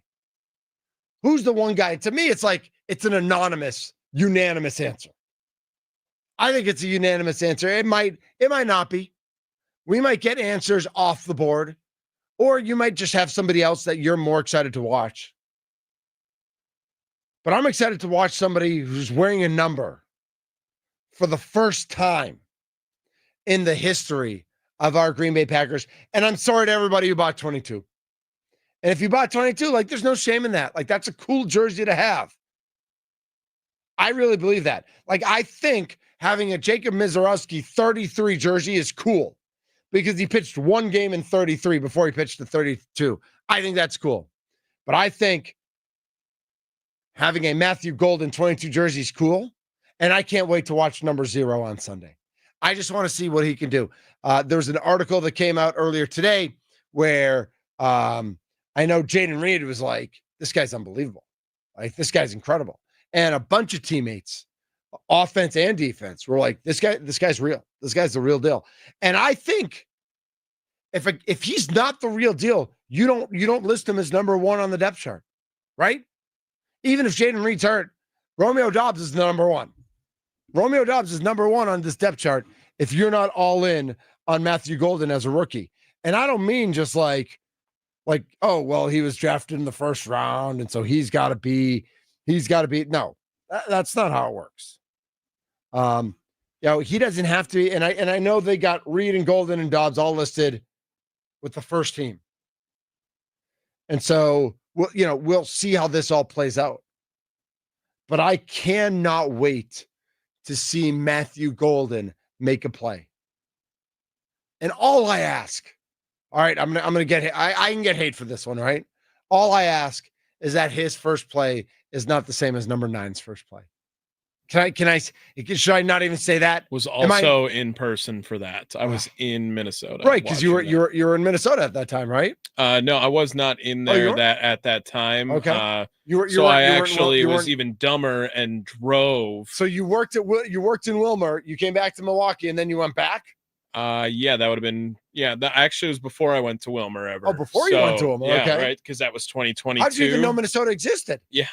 I made a whole weekend out of it, and then that was the last day, then drove home in a monsoon, so never going to forget that. That sounds terrible. Yeah, it was awful, and that really just felt like that was the whole year, right? It was just everything, like, from that moment on, it was like, nothing's going to go Green Bay's way. And it's not how it should. The first play of the season should not dictate the season. But when it was, the Lions beat you in the last week of the year, so you don't get to go to the playoffs, and all of that, like that, you go back to, wow, just a wide open touchdown on the first play of your career, and you just totally drop it. Yeah, that was brutal. So we don't wish that on Matthew Golden, but I cannot wait to see what Matthew Golden can do. I can't wait to see him catch a couple slants and then explode because, as everyone has said from practice, his speed is even more explosive after he catches the ball. He has world-class elite level speed, but that with the ball and his explosiveness at the next level is what everybody's watching. So I cannot wait to see what Matthew Golden can do with the football in his hands. We're talking about how elite this Packers defense should be now. And we're still talking about how many question marks are in the wide receiver room. Well, if Matthew Golden's him, if Matthew Golden's Matthew Golden, he answers a lot of these questions in week 1 because of what we know about Josh Jacobs and what we think we know about Kraft and Musgrave, though they still have to show it too, I think. I mean, Kraft, as good as we think he is, we need to see it on a week in, week out, consistent basis. We think Musgrave can do that too. We think the other receivers can be really good too. But if Golden can be the number 1 pick and Golden can be special, again, kind of like Parsons on defense, kind of like McGill coming back in the bullpen, that makes everyone else's job easier if Matthew Golden really is that good. And I'm here for it. I cannot wait. I know it's Cowboys, Eagles tonight. By the way, Mike McCarthy's on with Pat McAfee right now. I wonder if he you think old coach will say anything interesting? No, not a chance, right? Especially, and it's like, man, has AJ Hawk ever said anything interesting? Like, does he ever talk? I never see AJ Hawk talk. He's on the screen with Pat McAfee though. I've never seen him talk. he just rips a cigar the whole time. So bizarre. Like, it looks like he wants to talk, but McCarthy's just going and like, well, you got to be accountable and available, and that's what I teach to the guys. And, Pittsburgh tough. Yeah, and did Goody call me? Yeah, he called me, and I told him Micah was good, and so I'm going to stand by that. Micah Parsons, good football player. It's a good move by the Packers. Good move. Thanks, Coach. Thanks for all that. 414-677-1250, 414-677-1250. Want to touch on Angel Reese in a little bit. We've got some Thursday night football preview we got to get to. Austin Herdina from Potawatomi is going to join us as well on the Nicolay fan talking text line. 414-677-1250 is Ken in the Falls. Ken, you're on Middays with Thunder. How you doing, my friend? I'm doing fabulous. I'm just making my way down to the Brewer game, but I would like to just briefly chat about the Packers here. Sure. A couple of points. Everything, as we know, especially now with season 3 coming up for Jay Love, is going to be the key. Amen. How does he get this offense to flow, right? Yep. You're working in a top draft pick. In my opinion, what we're gonna need to see, and I brought this up with you and Mason when you said who's your one player to watch, and I said it's who? Remember what I said? It's Matt LaFleur. Who's not a player. Not a player. No, he's not a player, but it's his system. It's his offense. Is he going to be more creative this year? How is he going to be creative? He's got to give his offensive line an opportunity to protect Love, especially if they're going to look for the deep ball on an ongoing basis with some of these speedsters we have. With that being the case, are we going to be a 60-40 pass run team? No. Ken, no. This isn't Aaron Rodgers redux. I know you think we got a lot of weapons in the passing game, and we do, but Josh Jacobs is still there as the running back. Correct. That was going to be my point. I think this Sunday what you're going to see is more short game than long game. You're going to see a lot of 2 tight end sets. We've got 2 of the best tight ends, I truly believe, in the NFC. When you see Musgrave and Kraft, and you couple that with Josh Jacobs, we're going to see more swing plays, screen passes. That's what I believe we're going to see. And then they're going to stretch the field. They're going to take a few shots. But they're not just going to come out and go gangbusters. And the same thing with how you're going to see players play, right? When guys haven't played a full game yet, you're going to see a lot of substitutions being made. And I think you need to see that, especially early on, so that you're going to let your guys play for a quarter, maybe 2 quarters, and then you might sub somebody else in there and let them get some rhythm and find out how our offense can click. I think the defense is going to have a field day with Detroit this time. I truly do, especially with Parsons. You're going to get edge rushing from Gary. You're going to get edge rushing from Parsons. They're going to mix in some Van Ness. You got the kid Cooper. Wait till you see this kid. I cannot wait to see him in year 2. He's going to be a beast to the ball. Well, he's going to be a beast, and he's also going to be a beast because he gets to play next to Micah Parsons now, and that changes everybody, right? That changes everybody's role.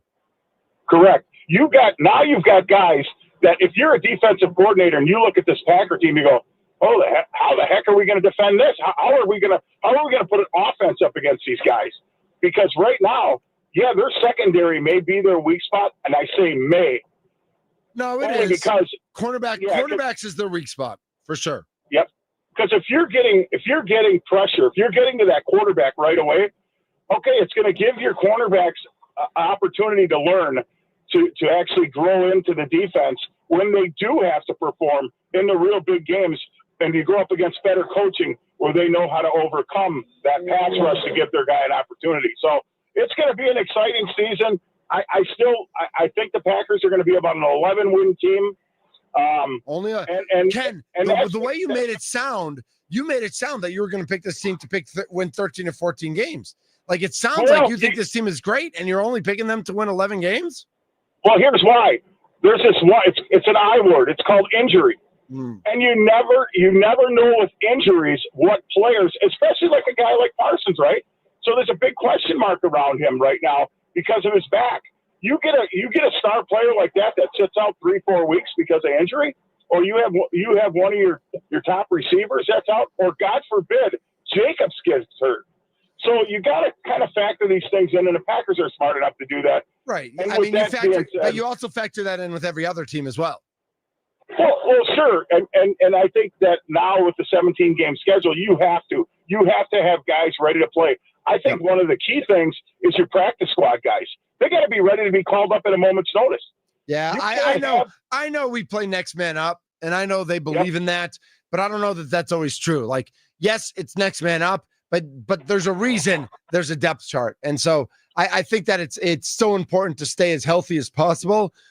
There are some positions where they can handle an injury more than others, and that will develop throughout the season. We will find out. And again, I keep harping on it. That is the beauty of all of this. Is Sunday at 3:25, we get to stop talking about it, and we get to sit back, maybe with a cool beer in our hands, and we get to watch Packers-Lions on CBS.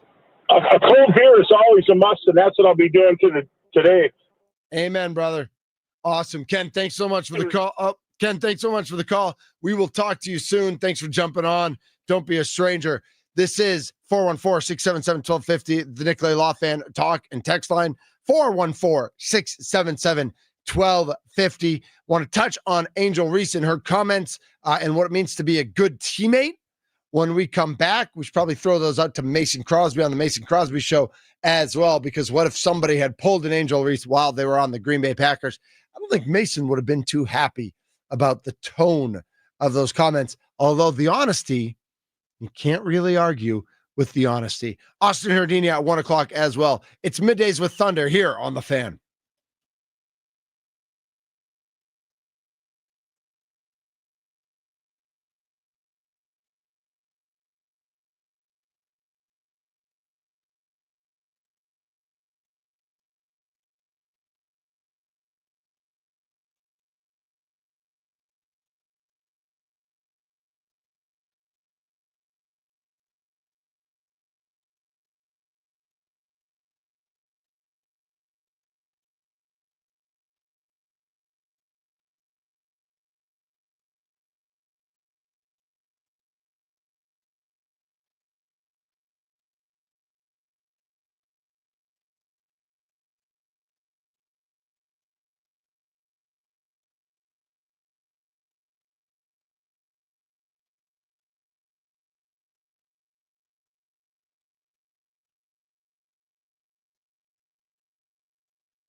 It's 3 a.m. I must be lonely for those of you on YouTube.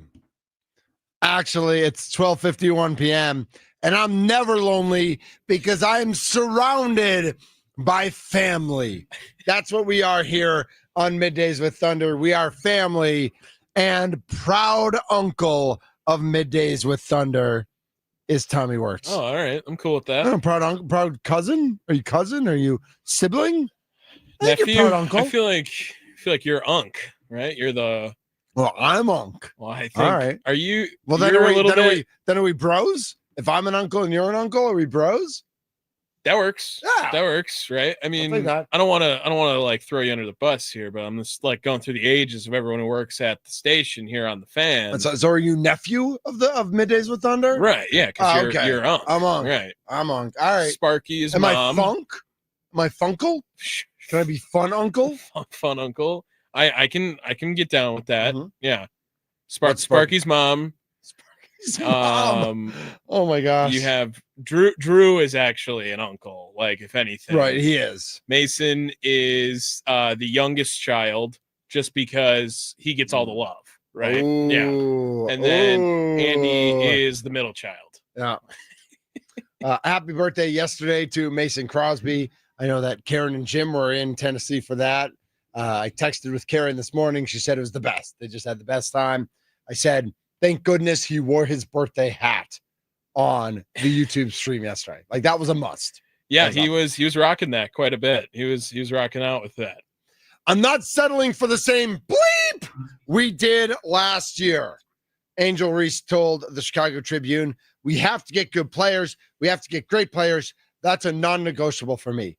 I'm willing and wanting to play with the best. And however I can help to get the best here, that's what I'm going to do this offseason. So it's going to be very, very important this offseason to make sure we attract the best of the best because we can't settle for what we have this year. Yeah. Okay. I'm very vocal about what we need and what I want. I'd like to be here for my career, but if things don't pan out, obviously I might have to move in a different direction and do what's best for me. But while I'm here, I'm going to try to stay open-minded about what I have here and maximize that as much as I can. We can't rely on players to come back at the age that they have a player, Courtney Vandersloot, who won a 2021 championship there. I know she'll be a great asset for us, but we can't rely on that. We need someone probably a little younger with some experience, somebody who's been playing the game and is willing to compete for a championship and has done it before. Let's go back to the start. I'm not settling for the same bleep we did this year. We have to get good players. We have to get great players. That's a non-negotiable for me. We can't settle for what we have this year. If you're a teammate of Angel Reese, you fired up to play? You ready to go to war with her? You fired up? You excited for those comments? Or do you realize she's just spitting fire and she's telling the truth because the Chicago Sky suck? Like they are terrible. They are a terrible, terrible basketball team. Angel Reese is a great rebounder, but she's not a great scorer. She's a terrible shooter, and you need better pieces around her to be a winner. And in general, Chicago Sky or not, regardless of the Chicago Sky, if you're on a bad team, do you want your best player or one of your best players to mouth off on them in the media and to tell the truth? And I put truth in quotes, but to tell the truth about how good or bad your team is. 414-677-1250, 414-677-1250. That is the Nicolay Law fan talk and text line if you want to chime in on that. And what it takes to be a good teammate. Do you want your teammate to tell the truth no matter what? Or do you need to finesse the message a little bit? Do you need to manage that communication a little bit? Because I'm sure Angel Reese went through the classes at LSU that they, when they teach all the players. I remember, the Badgers always had that with all their players. And then, there are media professionals who work for the Chicago Sky, their media relations department. They do all that. But if you're a player who wants to talk to the media, you can just talk to the media. You can talk to it, especially with how much access there is these days. You could say whatever you want. You could talk about whatever you want. And so is Angel Reese out of bounds? Is it inappropriate to talk like this as one of the star players of the team, second year in the league, two-time All-Star, certainly with her own shortcomings? I mean, it's become commonplace on TikTok and in memes. Of the amount of layups she misses, and she gets her own offensive rebounds, and that's a whole thing, and it is funny. I mean, she made, I hooped last night. I took 3 layups. I made all 3 of them. Not a big deal, but she doesn't when she takes layups.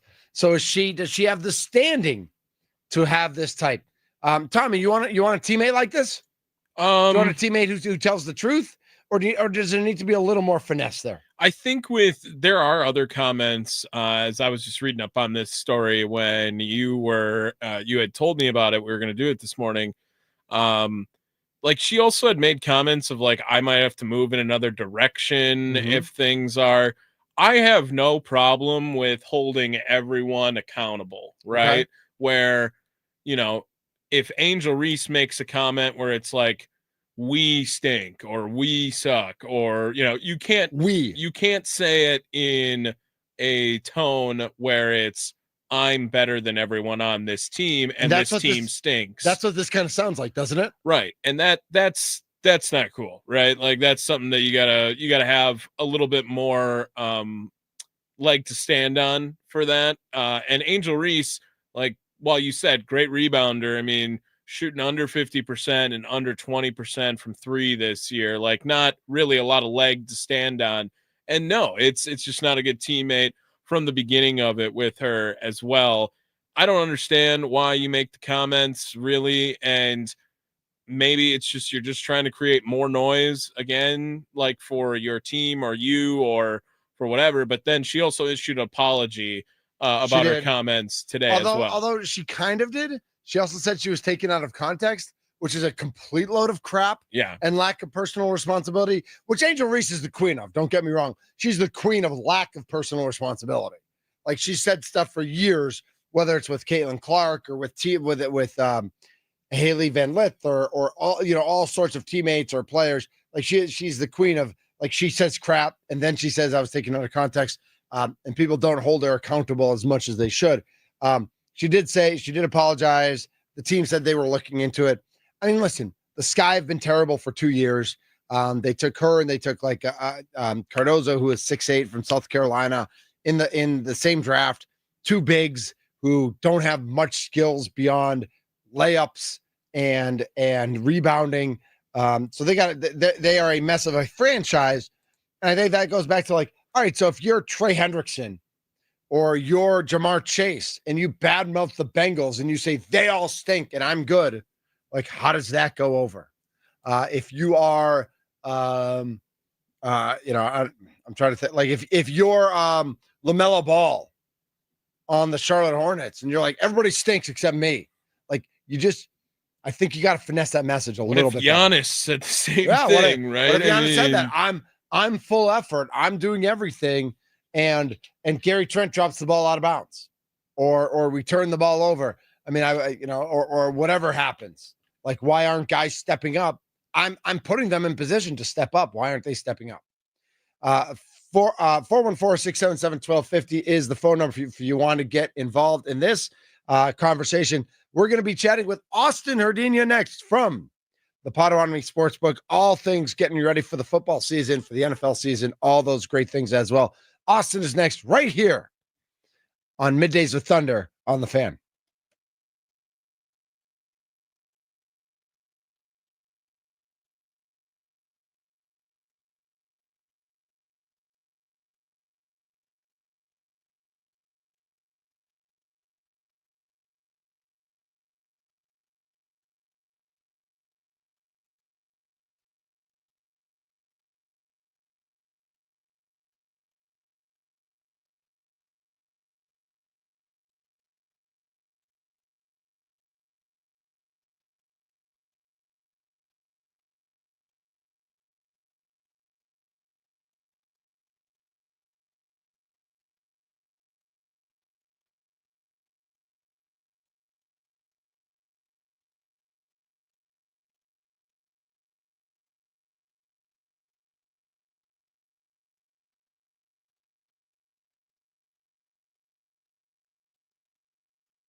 lightning and the thunder. But after all these years, I'm still scared of thunder. It's time for Middays with Thunder with Mitch Nellis, broadcasting live from 12:50 a.m. and 105.7 FM The Fan Studios, powered by the Potawatomi Sportsbook.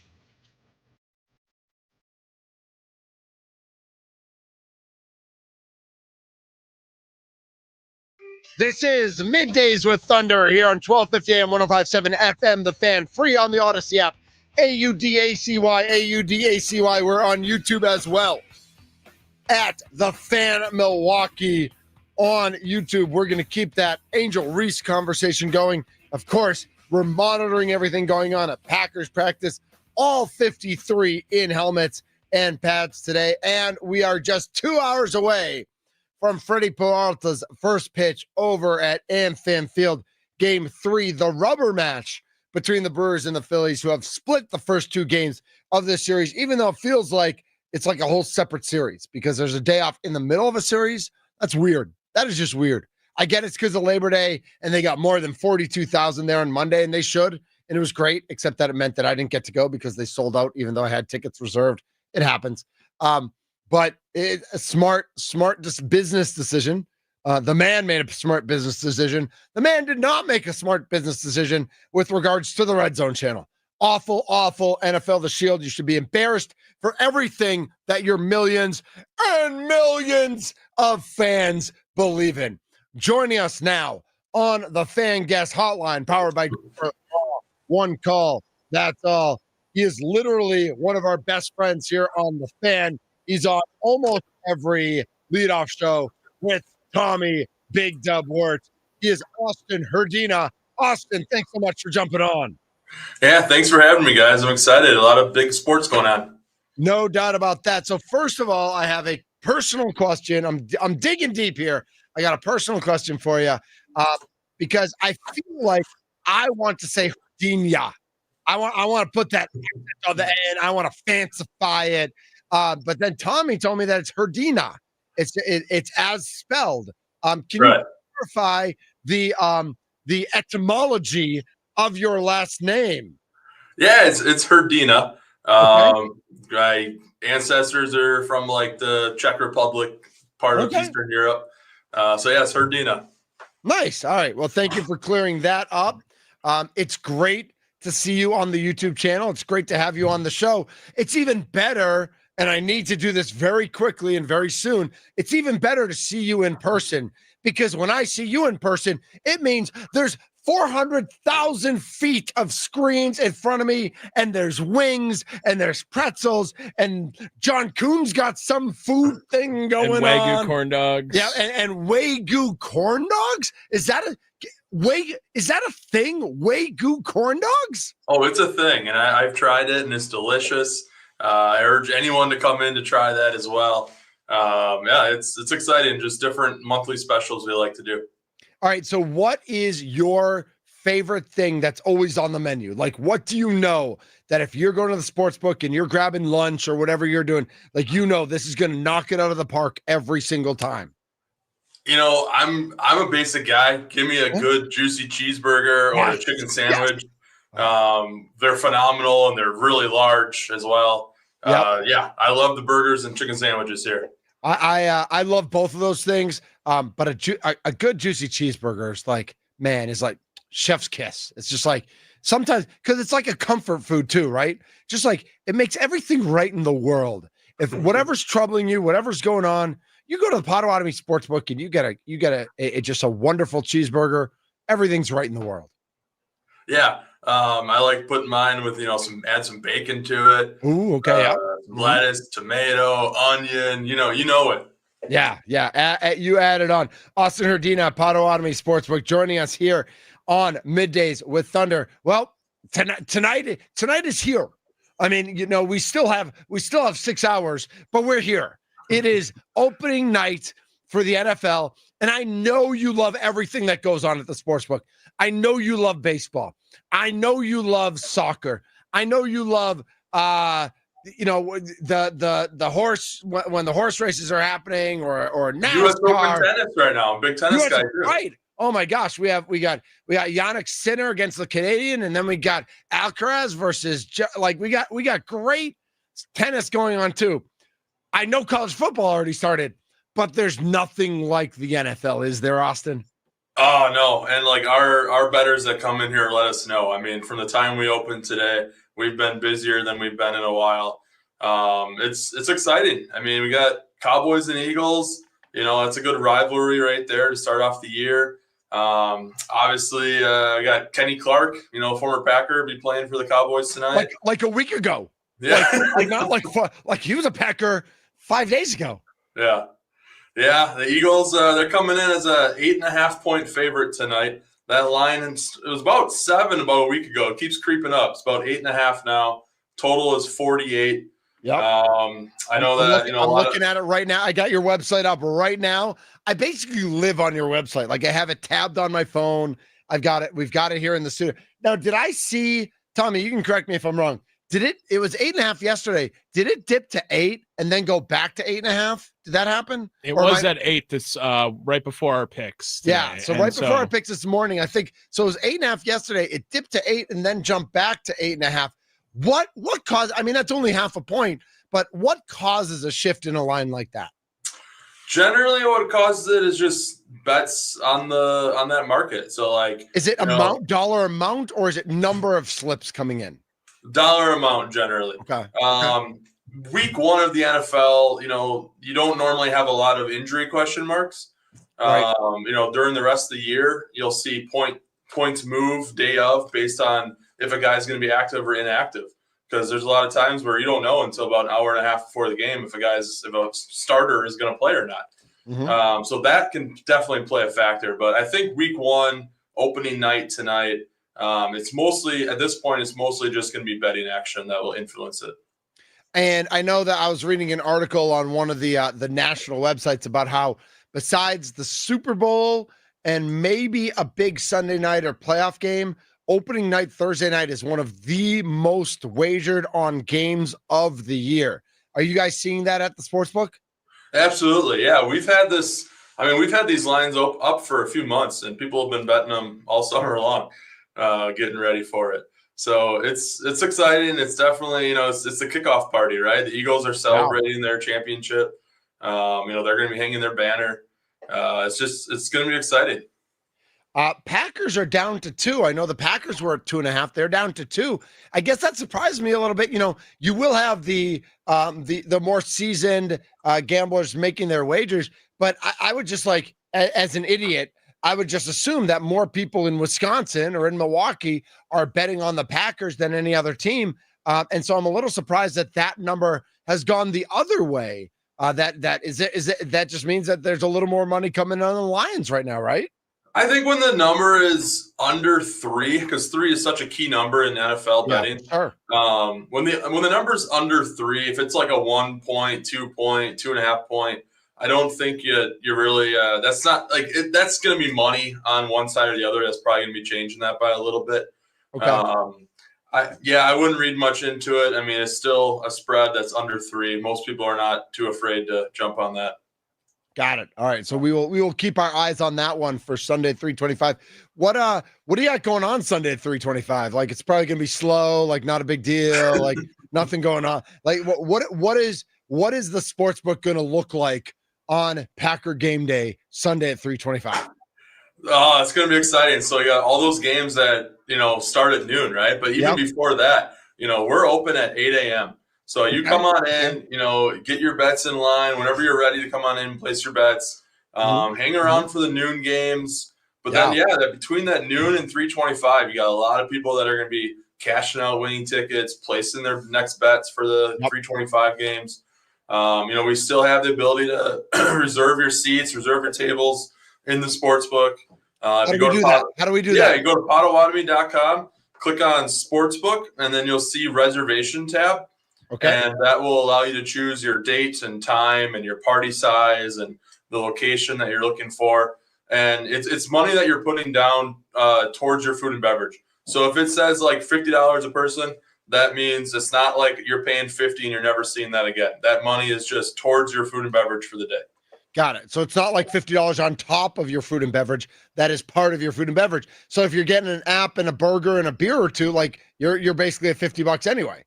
Yeah. I mean, and like other people in your party can like, some of them might go over, some might go under, but yeah, we have that $50 minimum for certain seats. Different seats are different prices. Okay. But yeah, it's, we even have seats up front, like the lounge chairs. Those are at 25, I believe. I'll have to double check that. But those are seats where it's just an individual seat. Give me three old fashions and say less. Like, let's go. Yeah, get ready to watch the Packers take on the Lions. It's going to be fun. I mean, it's been 7 months since we've had a football game that, college or NFL game that really mattered. So we're excited. Packers this year, I think we've seen more bets on the Packers to do well this year than we have the last couple of years. Just the amount of action we've taken since the Micah Parsons trade. That was my next question. How, Thursday at 4:00, we're all, you're probably at, you or some of your teammates there are probably watching the bottom of the ninth of the Brewers game, right? They're down 6-4. Yelich comes up with 2 men on, and all of a sudden, everybody's phone explodes, right? And breaking news scrolls everywhere, and social media is going crazy. Micah Parsons to the Packers. How did that affect, people coming in, whether it's Thursday night or Friday or through the weekend? I know the odds did move a little bit, but they've seemed to settle kind of where they are. How did that affect things there at the sportsbook? So that's pretty exciting. Anytime you got like major breaking news like that, where one of the star players in the league gets moved, you're gonna see people running up to the counter as soon as possible, or running to a kiosk as soon as possible, try to get their bets in before you see some price movement. I think it was 20-1 for the Packers to win it all, and then it moved to like 14-1. I think it's where it settled that's right. Yeah, that's what I heard. Yep. NFC, I think, was like 10-1. Now we're looking at like plus 650. 6.5? Yeah. Yeah. And then even like to win the division, it was like plus 250, and it moved down to closer to plus 200. Right. It's basically even with the Lions now. It's kind of like a coin flip for people if they want to take the Lions or the Packers to win the division. Now, I assume that changes after Sunday. Like, do the division odds stay open throughout the season? And depending on who wins on Sunday, how much could that change those odds? Yeah, so like those kind of odds, like future odds, will often come off while games are being played where teams are influenced in that, right? So like the NFC East division will probably come off when the Eagles and Cowboys start tonight, but then it'll come back on by tomorrow morning. Like we'll have it back up. Okay. So like Sunday at noon, we'll probably see a lot of the futures for the season come off, and then they'll come back on later that night or Monday morning.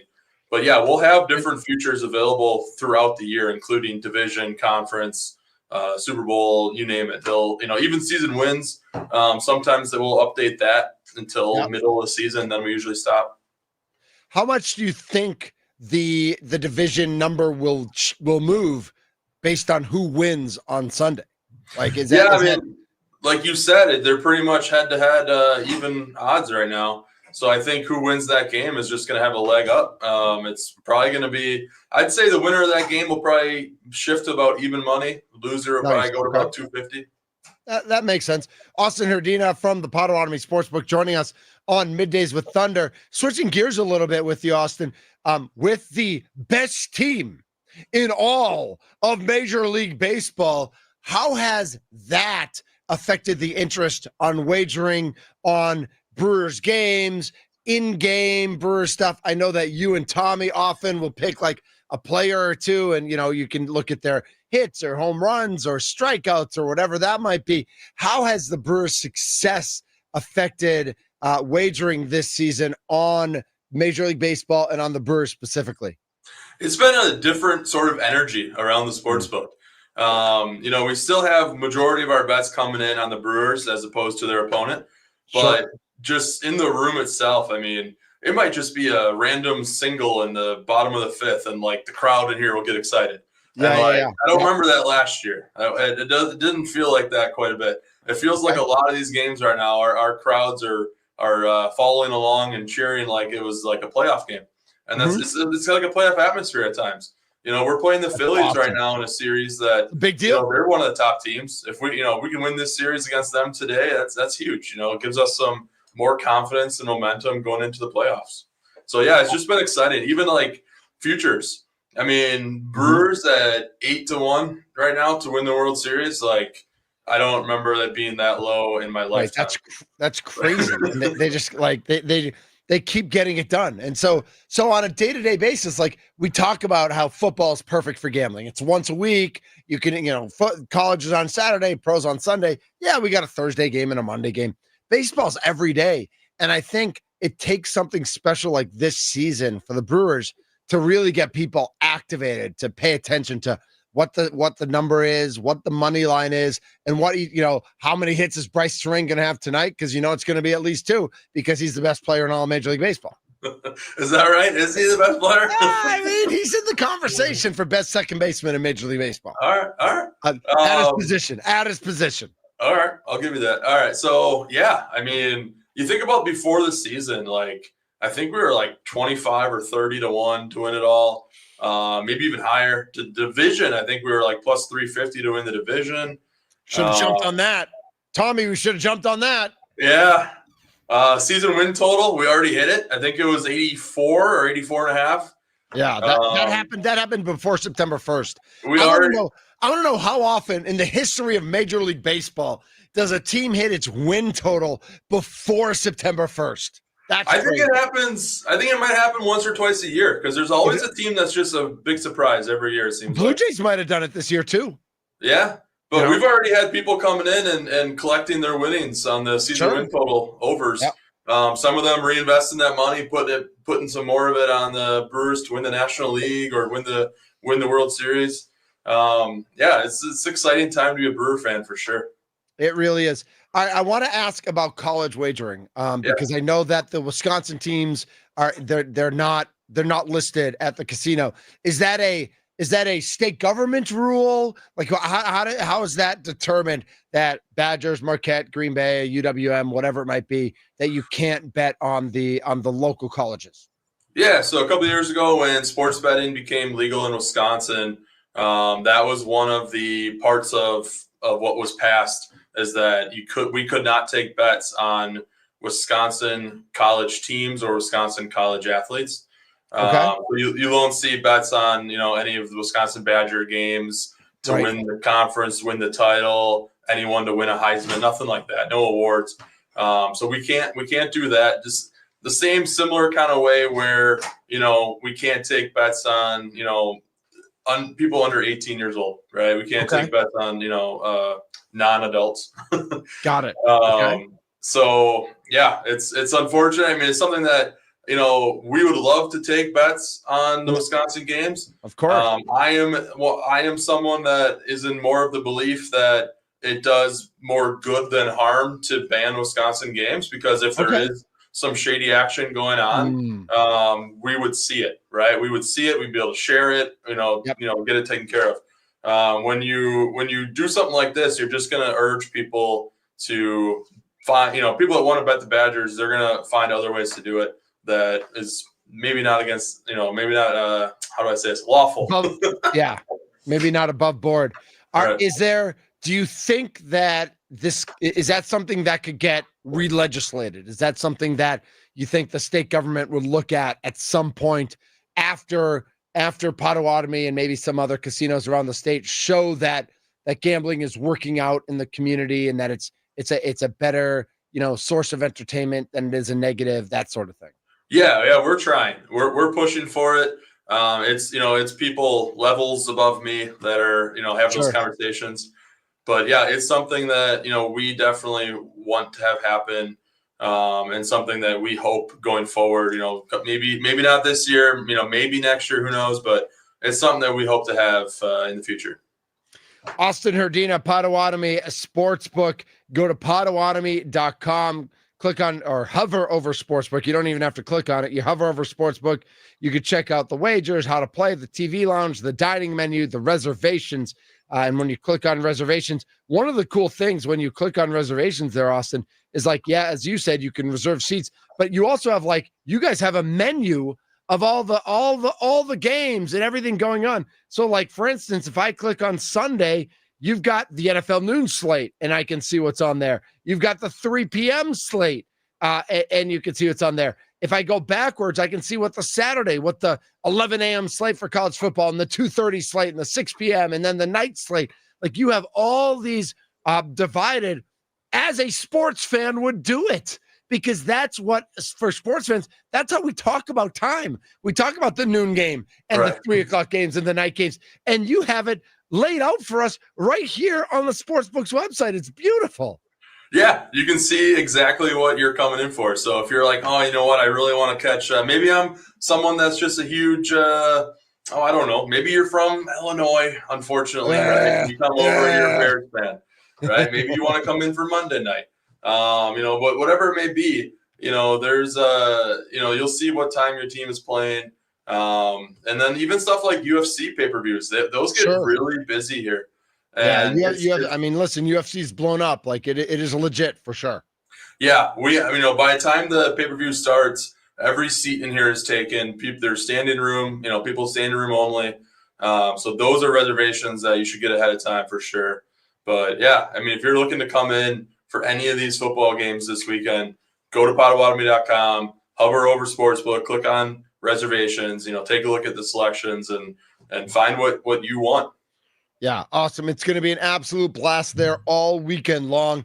Opening Sunday for football. I know you're excited for Jets and Steelers at noon, and then Packers and Lions. That's a great doubleheader right there. But tons of games. And Monday night, like you mentioned it, it might be, we might make fun of Chicago and Minnesota fans, but that's still a big game for Packers fans. Like, we still, as Packers fans, are going to keep an eye on that Monday night matchup, because that means a lot to us. And we want to see what Ben Johnson's doing with Caleb Williams. We want to see what JJ McCarthy's got going on in Minnesota. That's still a big matchup that you can, I actually love the under in that matchup, because I think both teams are are going to start the season a mess. So that's one of my dark horse picks, is the under in that game. But like that game has absolute local interest. For sure. We're starting the season off with 2 divisional games in the NFC North, right? You got Packers and Lions and Vikings and Bears. I feel like we're, in a small division like that, where you only have 3 opponents in your division, I feel like everyone's a rival, whether it's Bears, Vikings, even Lions now. I feel like it's all rivals of ours. But don't forget, too, that we already have lines up for next week. So if you're looking for Commanders, I saw the Commanders line. I saw that, Austin. Yeah, so if you want to come in and get an early bet on that as well, if you think one of the Packers are going to look really good, and if they look really good by Thursday, that line probably won't be -3. It's probably going to move up. So if you want to get on that ahead of time, it's there for you. I like that. Austin Herdina with the Potawatomi Sportsbook. Austin, I know we hear you a lot on the leadoff show with Tommy. You do an awesome job putting together your parlays of the day. Thank you so much for jumping on Middays with Thunder. It was a blast to catch up, and I have a feeling we will be seeing each other soon. All right. I hope so. Come on in. Thanks for having me. Absolutely. Austin, thank you so much for jumping on. He's Austin Herdina. Make sure you pronounce it correctly. It's Herdina. Austin Herdina with the Potawatomi Sportsbook. If you're going to Potawatomi, if you're going to the Sportsbook, just say, hey, I know Austin. And then if he says, do we know each other? He said, yeah, I heard you on Middays with Thunder. I heard you on the leadoff show with Tommy. And Austin will be like, well, and he will thank you for coming in. I don't know that it'll give you anything for free, because, he's not in charge. The man is in charge. But Austin's awesome. Great guy to know, and great representative here in Southeastern Wisconsin of the Potawatomi Sportsbook. So thanks again to Austin for jumping on. My name's Mitch Nellis, a.k.a. Thunder. This is Middays with Thunder. We're getting closer and closer to 2 o'clock. You know what that means. It means the leadoff show with Tommy Wirtz. Tommy is busy doing prep in the other room. He is getting ready for that show. We've got more of Middays with Thunder coming up. We've got a Thursday night matchup to just, break down a little bit, to take a little look at. And then Sparky's around somewhere. I don't know what he's up to. He's texting me all sorts of fun stuff. So news and note, a minor note from the NFL. Tommy passed this along. Amari Cooper retired. I got to be honest. I don't think that affects any of the lines at Potawatomi Sportsbook for any team that he had just re-signed with the Raiders, right? He had just gotten traded over there. To the Raiders. Maybe Okay. he was re-signed, but yeah, he just made it over to the Raiders and just announced that he is no longer has any desire to play. Yeah. I mean, at some point, like you got to just say, like he doesn't have it anymore anyway. So Amari Cooper. See you later, buddy. This is Middays with Thunder on the Fan. Hey, Tony.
It's Middays with Thunder here on the Fan. 1250 AM, 1057 FM.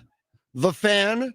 So if you're on the AM, it's 1250. If you're on the FM, it's 105.7. If you're on an app, it's AUDACY. AUDACY.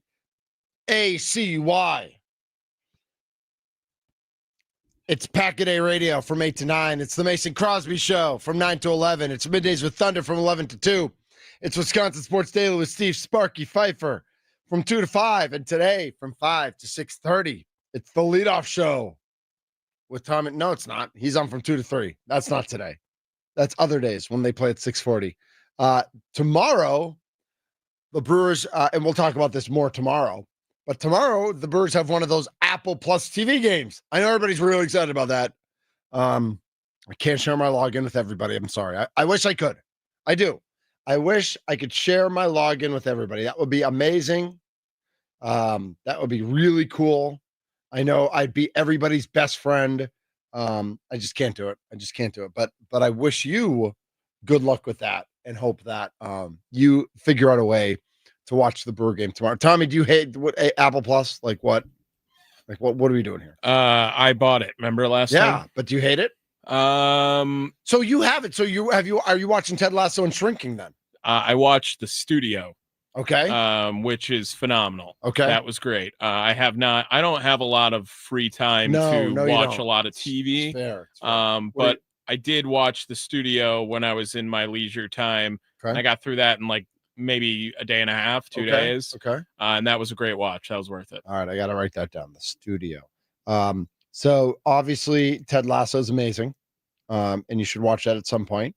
And then you should also watch Shrinking, which is Jason Segel. Yep. Harrison Ford. And it's just like, it's genius. This is Middays with Thunder. I'm Mitch Nellis, aka Thunder, here on The Fan. Our thanks again to Austin Herdina for jumping on the Fan Guest Hotline, powered by Gruber Law. One call, that's all. Tonight, it is the Dallas Cowboys at the Philadelphia Eagles. It is the celebration. You know, the home team the team that won the Super Bowl always gets to play that home game. And it's funny because we just had Austin on literally in the last segment, and the Eagles are 8.5-point favorites, and somebody must put some money on the Cowboys because it's back down to 8. And this game has got to be right on that seesaw right now, right on that 8.5 seesaw. Because we saw it at 8.5 early this morning. We saw it at 8 when we made our picks on the Mason Crosby show. It was back to 8.5 when Austin was on just 20 minutes ago, and now it's back to 8. And so that's kind of like one of the fun things about watching a sports book is like seeing odds change, seeing where money's going, seeing what people are doing. The Patriots are still 2.5-point favorites over the Raiders. So obviously nobody listened to me and ran to Potawatomi after this morning on the Mason Crosby show. I picked the Patriots because I thought that would jump up to 3 or 3.5 once I said that was my special pick. That didn't happen. That's okay. Still all sorts of fun things going on at the sportsbook. Reserve your table Saturday, Sunday. Sunday's going to be an absolute riot, just like melange of fun and frivolity and awesomeness watching week 1. And that's one of the things, we talked about the RedZone channel. And, one of the things I'll say about the RedZone channel is that like when 6 teams have a bye, or at the end of the year when so many teams play on Saturdays, the RedZone channel is a little less than. Week 1, RedZone channel is more than. Sure. It is awesome because there's so many teams playing at once that it's like if 4 teams or less are playing at once, the RedZone channel is kind of boring. But if you got 8 teams playing at once, again, you start with the Octobox, man, that is awesome. 414-677-1250 is the Nicolay Law Fan Talking text line. 414-677-1250. Anthony is in Greenfield. Anthony, you are on Middays with Thunder. How you doing, my friend? I'm doing good, and I do make a good killing at Potawatomi in the soccer betting. So soccer is where English Premier League, or what are you looking at? World Cup qualifying. It's going on right now. European. You pick the strong teams to beat the minnows. There you go. And you pick it up to the strong ones against the minnows. You can cash out. Treat it like a business. Rock and roll, baby. I like how that sounds. Let's go. I'll meet you there. What do you got for us today, Anthony? So I think I want to touch one on the Angel Reese thing, then quickly on the Lions and Packers. So one on the Angel Reese thing.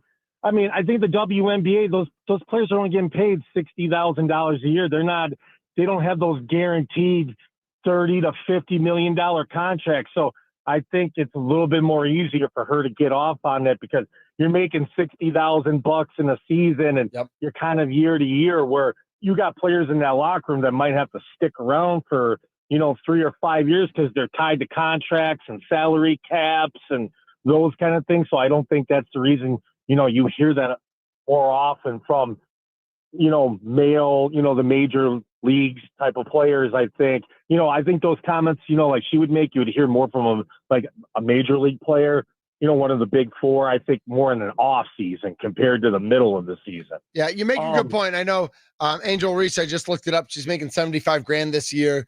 She signed a 4-year, $320,000 deal. So it's average of $80,000. But you're right. It's not like she's not even making $100,000. She's not making $1 million. She's not making $10 million. She makes a lot in endorsements. She makes that much in endorsements.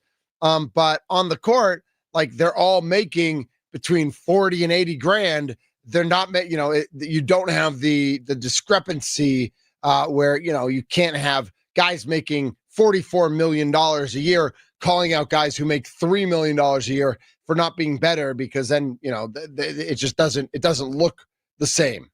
Exactly. And the locker room dynamic, because you got players, in making that money. Yeah. And real quick on the Lions Packers.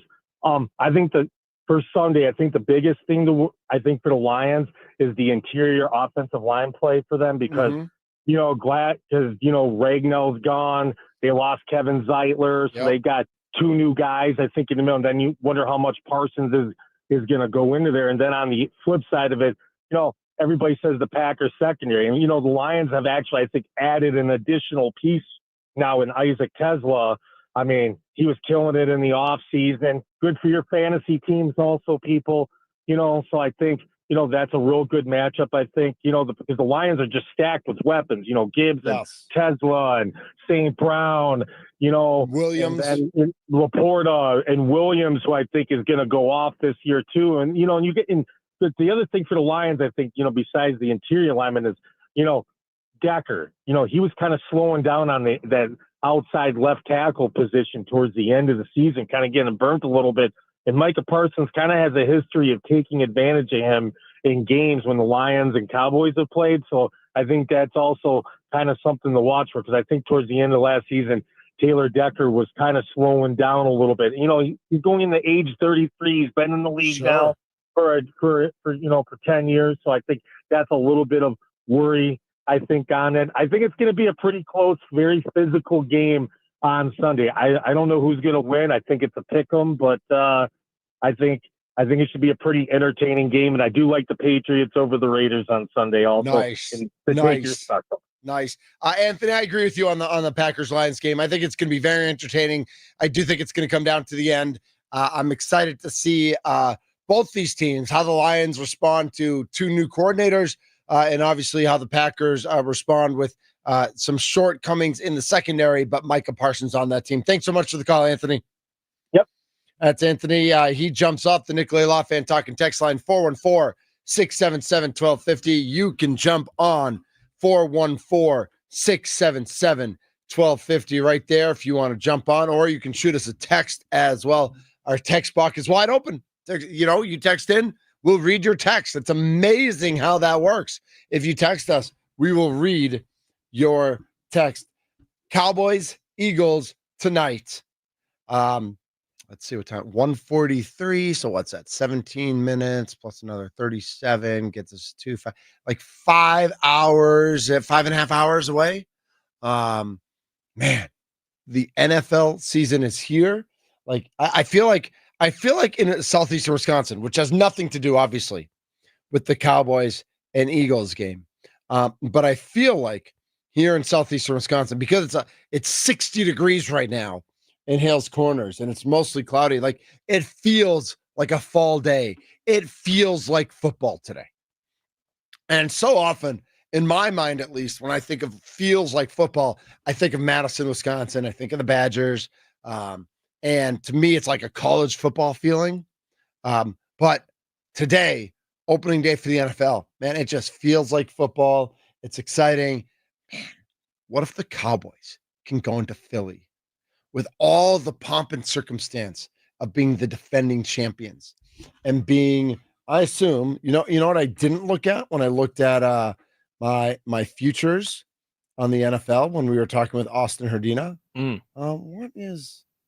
don't even know where am I? Why can I only see hockey right now on my am I doing the this is more of a I just had more unk status. No, it's not. Yeah, I just had to hit reload. I mean, because the website wasn't behaving. Well, okay. All right, unk. Oh my God. I will reach through that glass window so quickly and I'll show you some unk right now.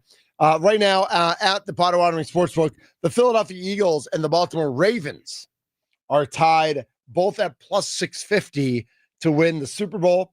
The Buffalo Bills are right behind plus 700. And we didn't even talk about, Tommy, that the Ravens and the Bills are playing this week. Yeah. Like we talked about tonight. We talked about tomorrow night. We talked about the Packers, obviously. We talked about Monday night.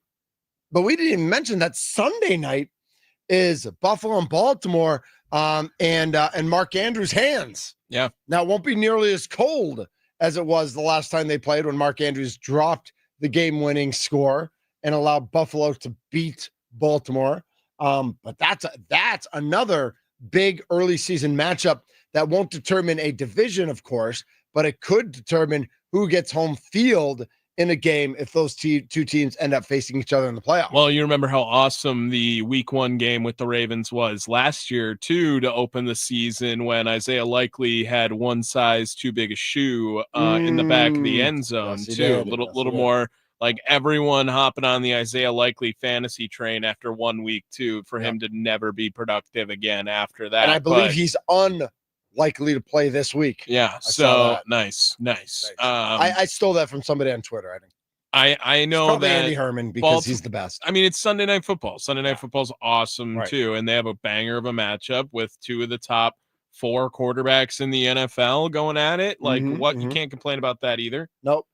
So that you got the Ravens and Eagles both at plus 650, Bills at plus 700, Chiefs at plus 800. You then jump up to the Lions and Packers at plus 1,300. They're tied right there on and the after Philly, the NFC, Philly's 3.5 to 1. Detroit and Green Bay are both 6 to 1. So tonight, man, if Dallas could steal that win, I can't believe how much I want Dallas to win tonight. Why do you want them to win? Because I want Philly to lose. I don't want Dallas to win. I want Philly to lose because I don't even really feel that sort of hatred towards No, it's not hatred. It's more competitive.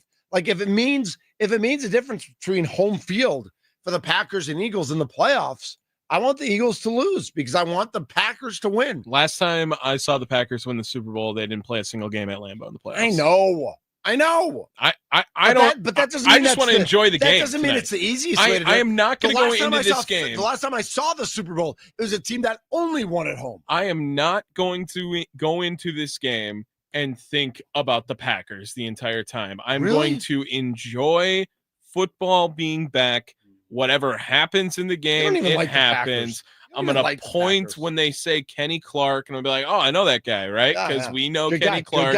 Good guy. And I'm going to laugh when things go wrong for either team. It doesn't. It's week 1. It's going to be sloppy football all weekend. You cheering for A.J. Dillon? No. I'm just cheering for the football game to be played and have a good time. Well, guess what? Enjoy. It's going to be played. Yes. It's going to be played. We get to enjoy it. I know that Philly's going to win. Okay. I know. Wow. We all know. They're favored by 8.5 points. I was the only one that picked Dallas cover. Not to win, though. Picked them to cover. So if they win, I win. Right. But I think we all think Philly's going to win, right? I don't. You don't think Philly's going to win this game? Oh, win. Yeah. Win. Win the game. Yeah. All right. I'm probably going to win. My name is Mitch Nellis. He's Tommy Wirtz. This is Middays with Thunder, Monday through Friday, 11 to 2, leading up to Wisconsin Sports Daily, but not today. Today, it's the leadoff show at 2 o'clock. We will preview the leadoff show. Freddie Peralta on the mound for our Milwaukee Brewers. Coming up, it's Middays with Thunder. We will wrap things up on 12:50 a.m.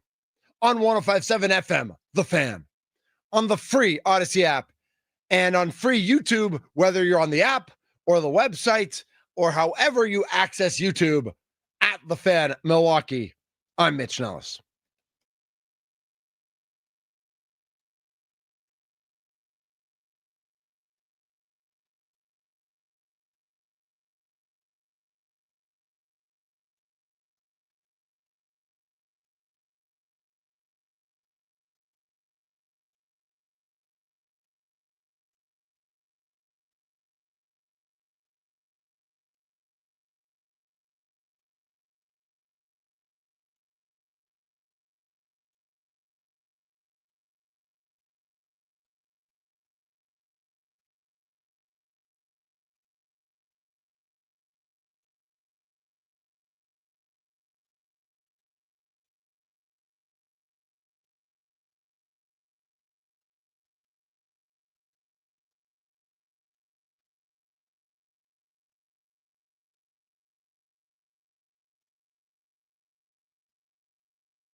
This is Middays with Thunder here on The Fan. I'm Mitch Nellis, a.k.a. Thunder. That's why it's Middays with Thunder, because it's middays, 11 to 2, and because I'm Thunder. In case anybody was wondering how that worked, pretty self-explanatory. If you were wondering, I question like kind of your mental capacity, but that's okay. That's neither here nor there. We've got NFL football tonight. Cannot wait. Cowboys and Eagles. Let's check as we do. Let's check spread. Potawatomi. Eagles favored by 8. Let's click on MLB. Phillies at Brewers. Brewers are minus 121. Philly plus 102. A very slight favorite for Freddie Peralta over Rangers Suarez today. Suarez is good, but he had an ERA over 4 in the month of August. So he's come back to earth a little bit. I think it's a little bit harder when you don't have Zach Wheeler in. Over under is only 7.5 today in that game. So that'll be a fun one to watch. Dodgers are at the Pirates. The Dodgers are favorite at the Pirates at Paul Skeens. Pirates are only plus 102, so it's pretty much even money. But I feel like anytime you can get Skeens at even money, you just got to bet on Skeens. Although he'll give up 1 run and he'll lose 1-0 in this game because we know how that works, right, Tommy? Exactly. That's Paul Skeens' life right now. Paul Skeens, if he was on the Brewers right now, he would be like 19-1. If Paul Skeens pitched in Freddie Peralta games, what would his record be? That would what's Freddie? Freddie's 16 and what? 16-5 or something, right? Skeens would be about that. Like, I don't know that he'd be that much different. I don't know. I feel like you'd have a couple more wins probably. If Paul Skeens didn't face the Brewers, he'd be having like the best season of all time. All right, so 18-3, 16-5. Take those 2 losses, go to 18-3. The leadoff show with Tommy Wirtz is coming up next right here on The Fan. And then Steve Sparky Pfeiffer will be hosting an abridged version of Wisconsin Sports Daily. He will be on from 3 to 5. Remember, tomorrow you can meet Sparky. He'll be broadcasting live and in person at Rally House at the Mayfair Collection in Wauwatosa. He'll be there from 2 to 5, just in time for you to gear up for the Packers home opener on Sunday. The Fan will even be registering people for a chance to win a $250 Rally House gift card.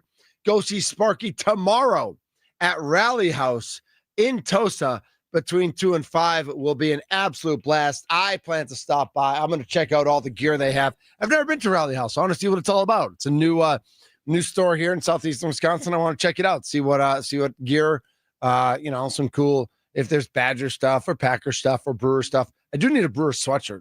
Tommy, I have like a t-shirt. That's all I have, Brewers. Mm-hmm.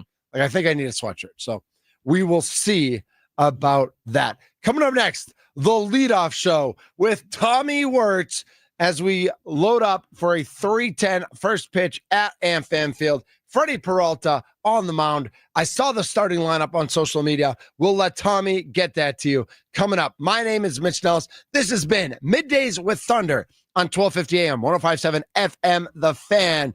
Free on the Odyssey app. Let's do it again tomorrow.